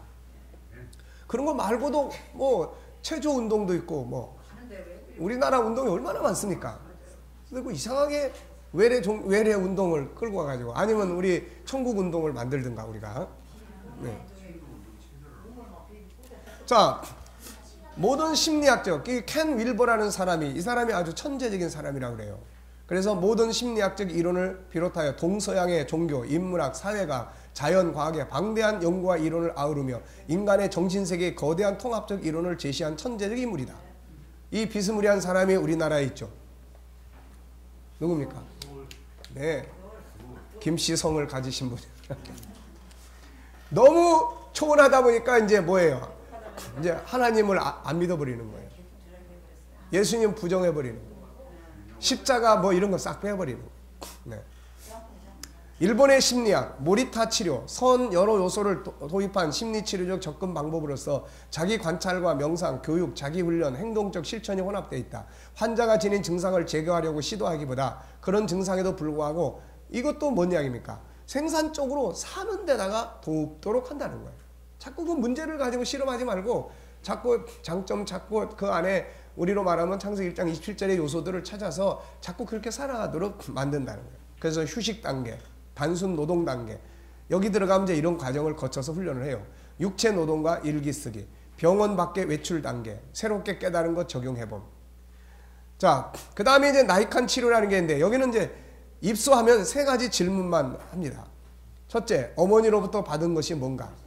이걸 이제 묵상하면서 이제 하루 종일 며칠 동안 이것만 묵상해요. 그 다음에 어머니에게 되돌려 드려야 할 것이 무엇인가? 내가 어머니에게 어떤 걱정을 끼쳤나? 매일 15시간씩 자신의 마음을 바라보는 작업이에요. 그러니까 딴 거 안 하고 이것만 하는 거예요. 어머니로부터 받은 건 뭔가? 그러니까 다 생각하다 보면은 어머니로부터 받은 것들이 다 생각나니까 울기도 하고 이제 이렇게 되는 거예요. 네. 되돌려 드려야 될 것이 뭔가. 이거 생각하면 어떻습니까, 이제? 네. 그래서 이제 우리도 앞으로 이런 기도원 같은데 아니면 이런 센터가 되면 이런 문화원 센터를 해서 정말로 그런 올바른 인간관계에 대한 깊은 묵상도 하고 또 교육도 받고 뭐 이런 이제 시스템들이 좀 돼야 됩니다. 그래서 하나님의 자녀로서 살아가는 그런 묵상과 훈련과 이제 우리는 뭘 찾으려고 하는 게 아니라 찾은 것을 어떻게 활용을 할 것인가에 대한 묵상도 하고 결심도 하고 이런 게 필요하죠. 근데 우리는 보통 회개라는 것을 주로 어떻게 합니까? 어떻게 해요? 진짜 회개는 생활 속에서 자기가 생각하면서 반성을 해야 돼요. 근데 우리는 집중적 회개를 한다고요. 다 모여가지고 그냥 불러 막 하다 보니까 막 회개가 옆에 사람이 은혜 받으니까 나도 그게 전이가 돼가지고 또 같이 뭐 울고 막 했는데 나중에 끝난 다음에는 내가 왜 그랬는지 모르는 거야, 이거. 그리고 밖에 나가서는 아무것도 바뀌는 게 없는 거야, 이거. 그러니까 이런 개인의 영성을 키우는 쪽에 은혜의 집회도 당연히 있어야 되겠지만 개인적으로 묵상하고 깊이 생각하면서 자기의 삶 전체를 변화주고 바꿔볼 수 있는 이제 이런 부분들에 대한 훈련도 이게 있어야 된다는 거예요. 그래서 일본 묵상이라든지 이런 거. 자, 이런 부분이에요. 그래서 심리치료, 교정기관, 알코올 중독 치유센터, 아동재활센터 등에서 널리 사용되고 있다. 자, 한국의 심리치료. 우리나라는 한국전쟁을 계기로 서양의 심리학이 본격적으로 도입되면서 심리치료가 소개됐다. 초기에는 정신분석을 위시한 정신역동치료가 주를 이루었으나 곧이어서 행동치료를 비롯한 다양한 심리치료가 도입되었다. 현재 우리나라에서는 이 책에서 소개한 대부분의 심리치료가 다양한 장면에서 실시되고 있다. 그게 이제 12가지예요. 그게 한국적으로 개발되어 사용하는 것도 많다. 도정신치료, 도사상과 정신분석을 접목, 자신을 비하하고 말살하는 열등감을 극복하고 주체성을 회복하는 데 목적을 둔다. 온마음 상담, 불교의 연기론, 무수한 원인과 조건의 상호관계에 의하여 일체만상이 전개되고 있다고 보는 과정. 근거하여 제안한 상담 모델. 내담자의 심리적 괴로움이나 문제는 공상을 사실로 착각하고 집착하는 데서 일어난다. 따라서 상담자는 내담자로 하여금 그의 공상과 집착에서 벗어나도록 함으로써 문제나 괴로움에서 해방되어 그가 진정으로 원하는 삶을 살 수 있도록 돕는 것을 목표로 한다. 우리나라에서 만들었던 서구에서 왔던 내용은 거의 원리는 비슷합니다. 지금 공상과 집착, 창세기 3장에서 벗어나서 문제나 괴로움에서 해방시켜주고 진정으로 원하는 삶을 살도록 창세기 1장 27절. 이 사람들은 진정으로 그 사람이 원하는 삶이 뭔지도 몰라요. 모르는데 이런 이론들을 만들어내는 거예요. 칼 융이 인간의 궁극적인 목적은 결국 자기 실현이라고 하지만 자기가 뭔지 몰라요. 그래서 자기가 뭐냐라고 했을 때 그 사람이 이렇게 표현했어요. 무엇인지는 분명치 않지만은 우리들의 삶 전체를 다루고 하는 원인적인 어떤 작용이다 라고 이야기를 했어요. 그러니까 이게 뭡니까 결국? 우리 자신이에요. 그래서 성경은 명확하게 나는 누구라고 이야기해요? 나 곧 내 영혼이. 그 나는 영혼이라는 거예요. 영적 존재고 하나님 닮은 거고 그 안에 우리의 현실을 움직여가는 이 두 개가 있단 말이에요. 하나는 좋은 것이 들어있고 하나는 창세기 3장이에요. 이게 바로 나를 내 인생을 움직여가는 두 가지의 근원적인 배경이라는 거죠. 이게. 그래서 공상과 집착, 온마음의 상담의 과정. 온마음 상담은 대담자가 자기 경험의 공상적 성격을 자각하여 집착으로부터 탈피함으로써, 그러니까 다른 말로 말하면 뭡니까? 그런 강박관념이나 잘못된 강박관념이나 이런 거에서 빠져나오게 돕는 거예요. 그리고 동시에 자신이 진정으로 원하는 삶을 살 돕는 거예요. 자, 본성 실현 상담. 이 사람의 이야기는 우리의 이야기하고 더 가까운 이야기예요. 동서양 종교에 근거하여 인간의 본성과 성장 가능성을 최대한 발현하도록 돕기 위해 제안한 상담 모형이다. 상담이란 병리나 문제를 지닌 개인을 정상 상태로 회복하도록 돕는 것을 넘어서 보다 나은 성장 발달을 촉진함으로써 그가 지닌 생태적 성장 가능성을 최대한 발휘하도록 돕는 과정이다. 인간의 본성과 장애 요인, 본성 실현 상담의 과정, 내담자가 장애 요인들을 극복하고 그에게 부여된 본성적 능력을 최대한 실현할 수 있도록 돕는 것을 목표로 한다. 이게 지금 우리가 하는 일이에요, 이거. 네. 자신의 본성과 가능성에 대한 이해와 확신, 자신의 느낌과 생각에 대한 허용적 태도, 직관적 반응에 하면 타인과 자연에 대한 조화로운 행동을 육성하도록 돕는다. 현실 역동 상담, 집단주의적이고 가족중심적인 한국 문화의 특성을 반영하여 제안한 상담 모형이다. 그에 따르면 일찍이 산업화를 이루고 간 서양은 자율성, 독립성이 강조됐죠. 개인주의. 이런 문화에서 서양의 상담 접근은 개인 내적인 갈등에 초점을 맞췄고 자아성장 내지는 자아실현을 상담의 궁극적 목표로 삼았어요. 그러나 이와 달리 가족주의를 근간으로 재반 문화를 발전시키던 우리 사회는 현대 문화가 이루어졌음에도 불구하고 여전히 나름대로 뭘 가지고 있습니까? 그렇죠. 그래서 자기 부인이 자기 집안 문제를 가지고 외간 남자에게 가서 상담을 한다든지 이거는 절대로 용납할 수 없는 이야기예요. 그러니까 개인이 병들어 버려도 어쩔 수 없는 거예요. 그건 자기 팔자지. 우리나라에서 상담자의 역할은 내담자가 관계를 잘 유지하도록 하면서 자신도 살고 상대방도 살리도록 돕는 겁니다. 문제의 진상 파악하기, 상담에 대한 방향 설정하기, 심정을 헤아려주기, 외적 현실을 중시하기, 역할에 대한 강조, 상담자의 어른 역할, 직면을 활용하기, 부모 자녀 관계 복원하기, 사회성 촉진하기. 자, 동사섭, 불교 승려인 용타 스님에 의해서 개발된 수행 프로그램이자 집단 상담 또는 행복 증진 프로그램이다. 동사섭은 불교의 사섭법 중 하나로서 다른 사람들과 희로애락을 함께함을 뜻한다. 사섭법 4가지는 첫째, 중생을 향해서 베푸는 보시섭, 둘째, 자의 어린 말로 위로하는 애어섭, 셋째, 이로운 행동을 돕는 이행섭, 넷째, 중생과 희로애락을 함께하는 동사섭이다. 이걸 우리로 말하면은 뭔 이야기예요, 이게 지금? 자, 다른 사람들을 베푸는 건 뭡니까? 사랑성. 자의 어린 말로 위로하는 이건 뭐예요? 위로하고 격려하는 언어. 이거 인격성. 이로운 행동을 돕는 이행섭, 선한 행동 뭐예요? 거룩성. 중생과 희로애락을 함께하는 동사섭. 이건 뭡니까?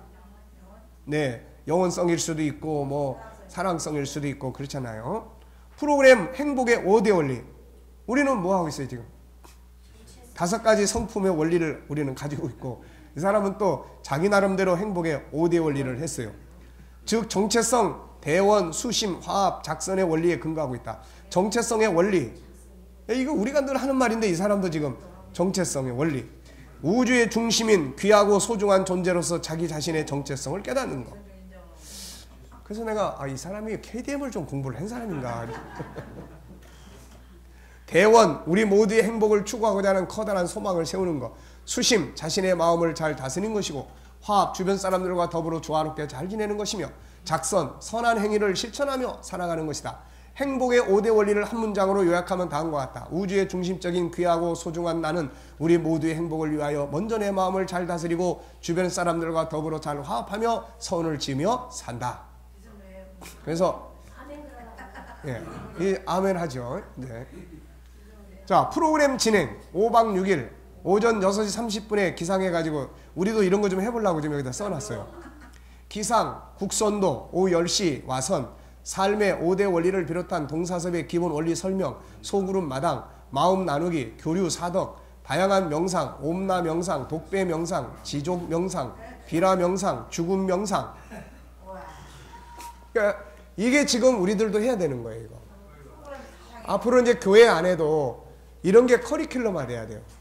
교회 안에 들어온 성도들이 어느 계절에는 사실 요즘 부활절 사순절 해도 말이에요. 그냥 아무것도 안 하고 그냥 부활절이야. 사순절이고. 예, 그러니까 이제는 우리들도 이런 설교가 생활 속에서 뭔가 프로그램화 될 수 있는, 그래서 이제 그런 영역들을 이들은 굉장히 발전했어요. 예, 그러니까 우리도 이 풍성한 프로그램들을 활용해가지고. 예? 네. 근데 이제 여기는 뭐가 없습니까? 하나님 아버지도 안 계시고 예수님도 안 계시고 성령의 역사도 없고 그러다 보니까 사실은 자기의 근본적인 자기를 모르는 거죠. 이게. 모르면서도 열심히 하는 거예요. 그렇죠. 모르면서도 열심히 하는 거예요. 그러니까 이런 열심은 우리가 어떻게 해야 돼요? 우리 배워야 됩니다. 왜 우리가 가진 이 어마어마한 이 진리를 이걸 제대로 꺼내서 인간을 인간답게 훈련하는 데다가 사용을 안 하냐는 거예요. 네. 자, 결론적인 이야기를 이제 보고 밥 먹으러 가겠습니다. 자, 13번 21세기와 심리치료와 상담. 그러면 어느 것이 월등한가? 지금까지 12가지 이상의 동서양의 심리치료의 과정들을 쭉 봤는데 도대체 어느 게 월등한가? 그래서 도도새의 판결이라는 것을 여기 실어놨어요. 모든 이들이 승리했으며 모두 상을 받아야 한다. 이런 걸 또 연구하는 사람들이 또 있습니다.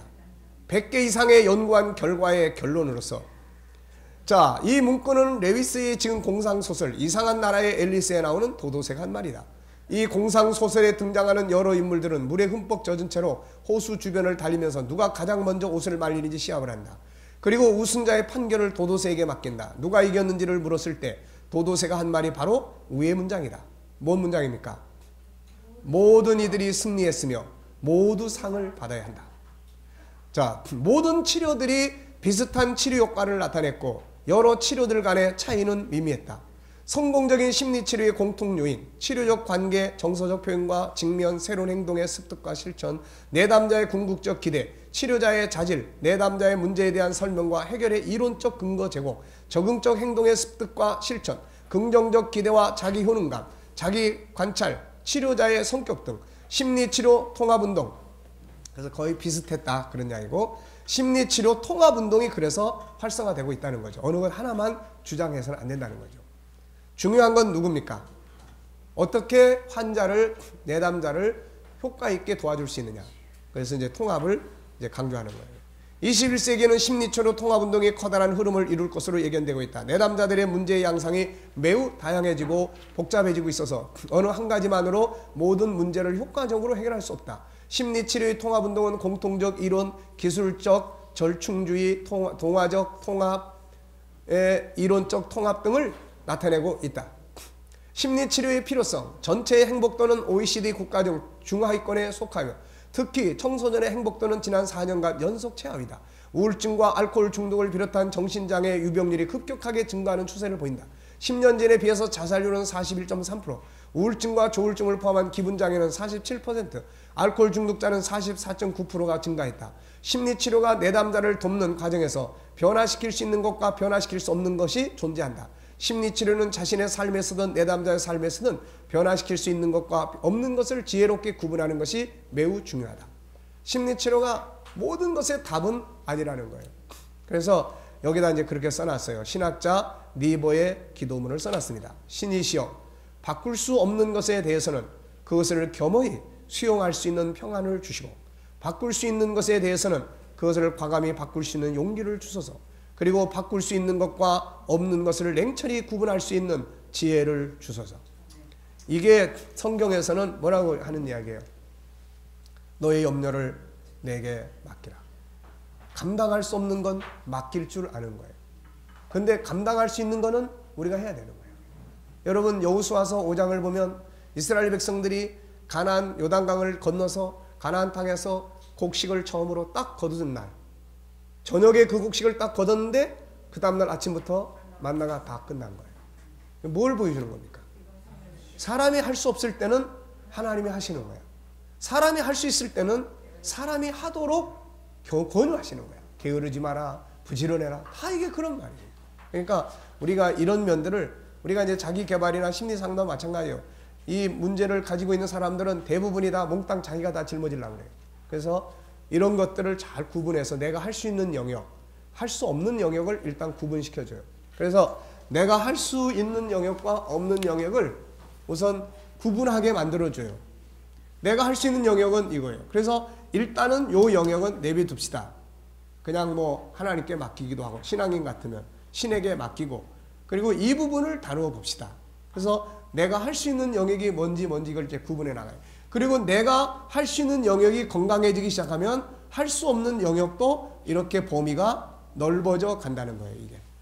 그러니까 이런 부분들을 이제 상담할 때 이제 많이 사용을 합니다. 왜냐하면 이 사람들은 몽땅 다 짊어지고 있어요. 우리도 마찬가지예요. 분명히 내가 할 수 없는 문제인데, 내가 죄를 지었어.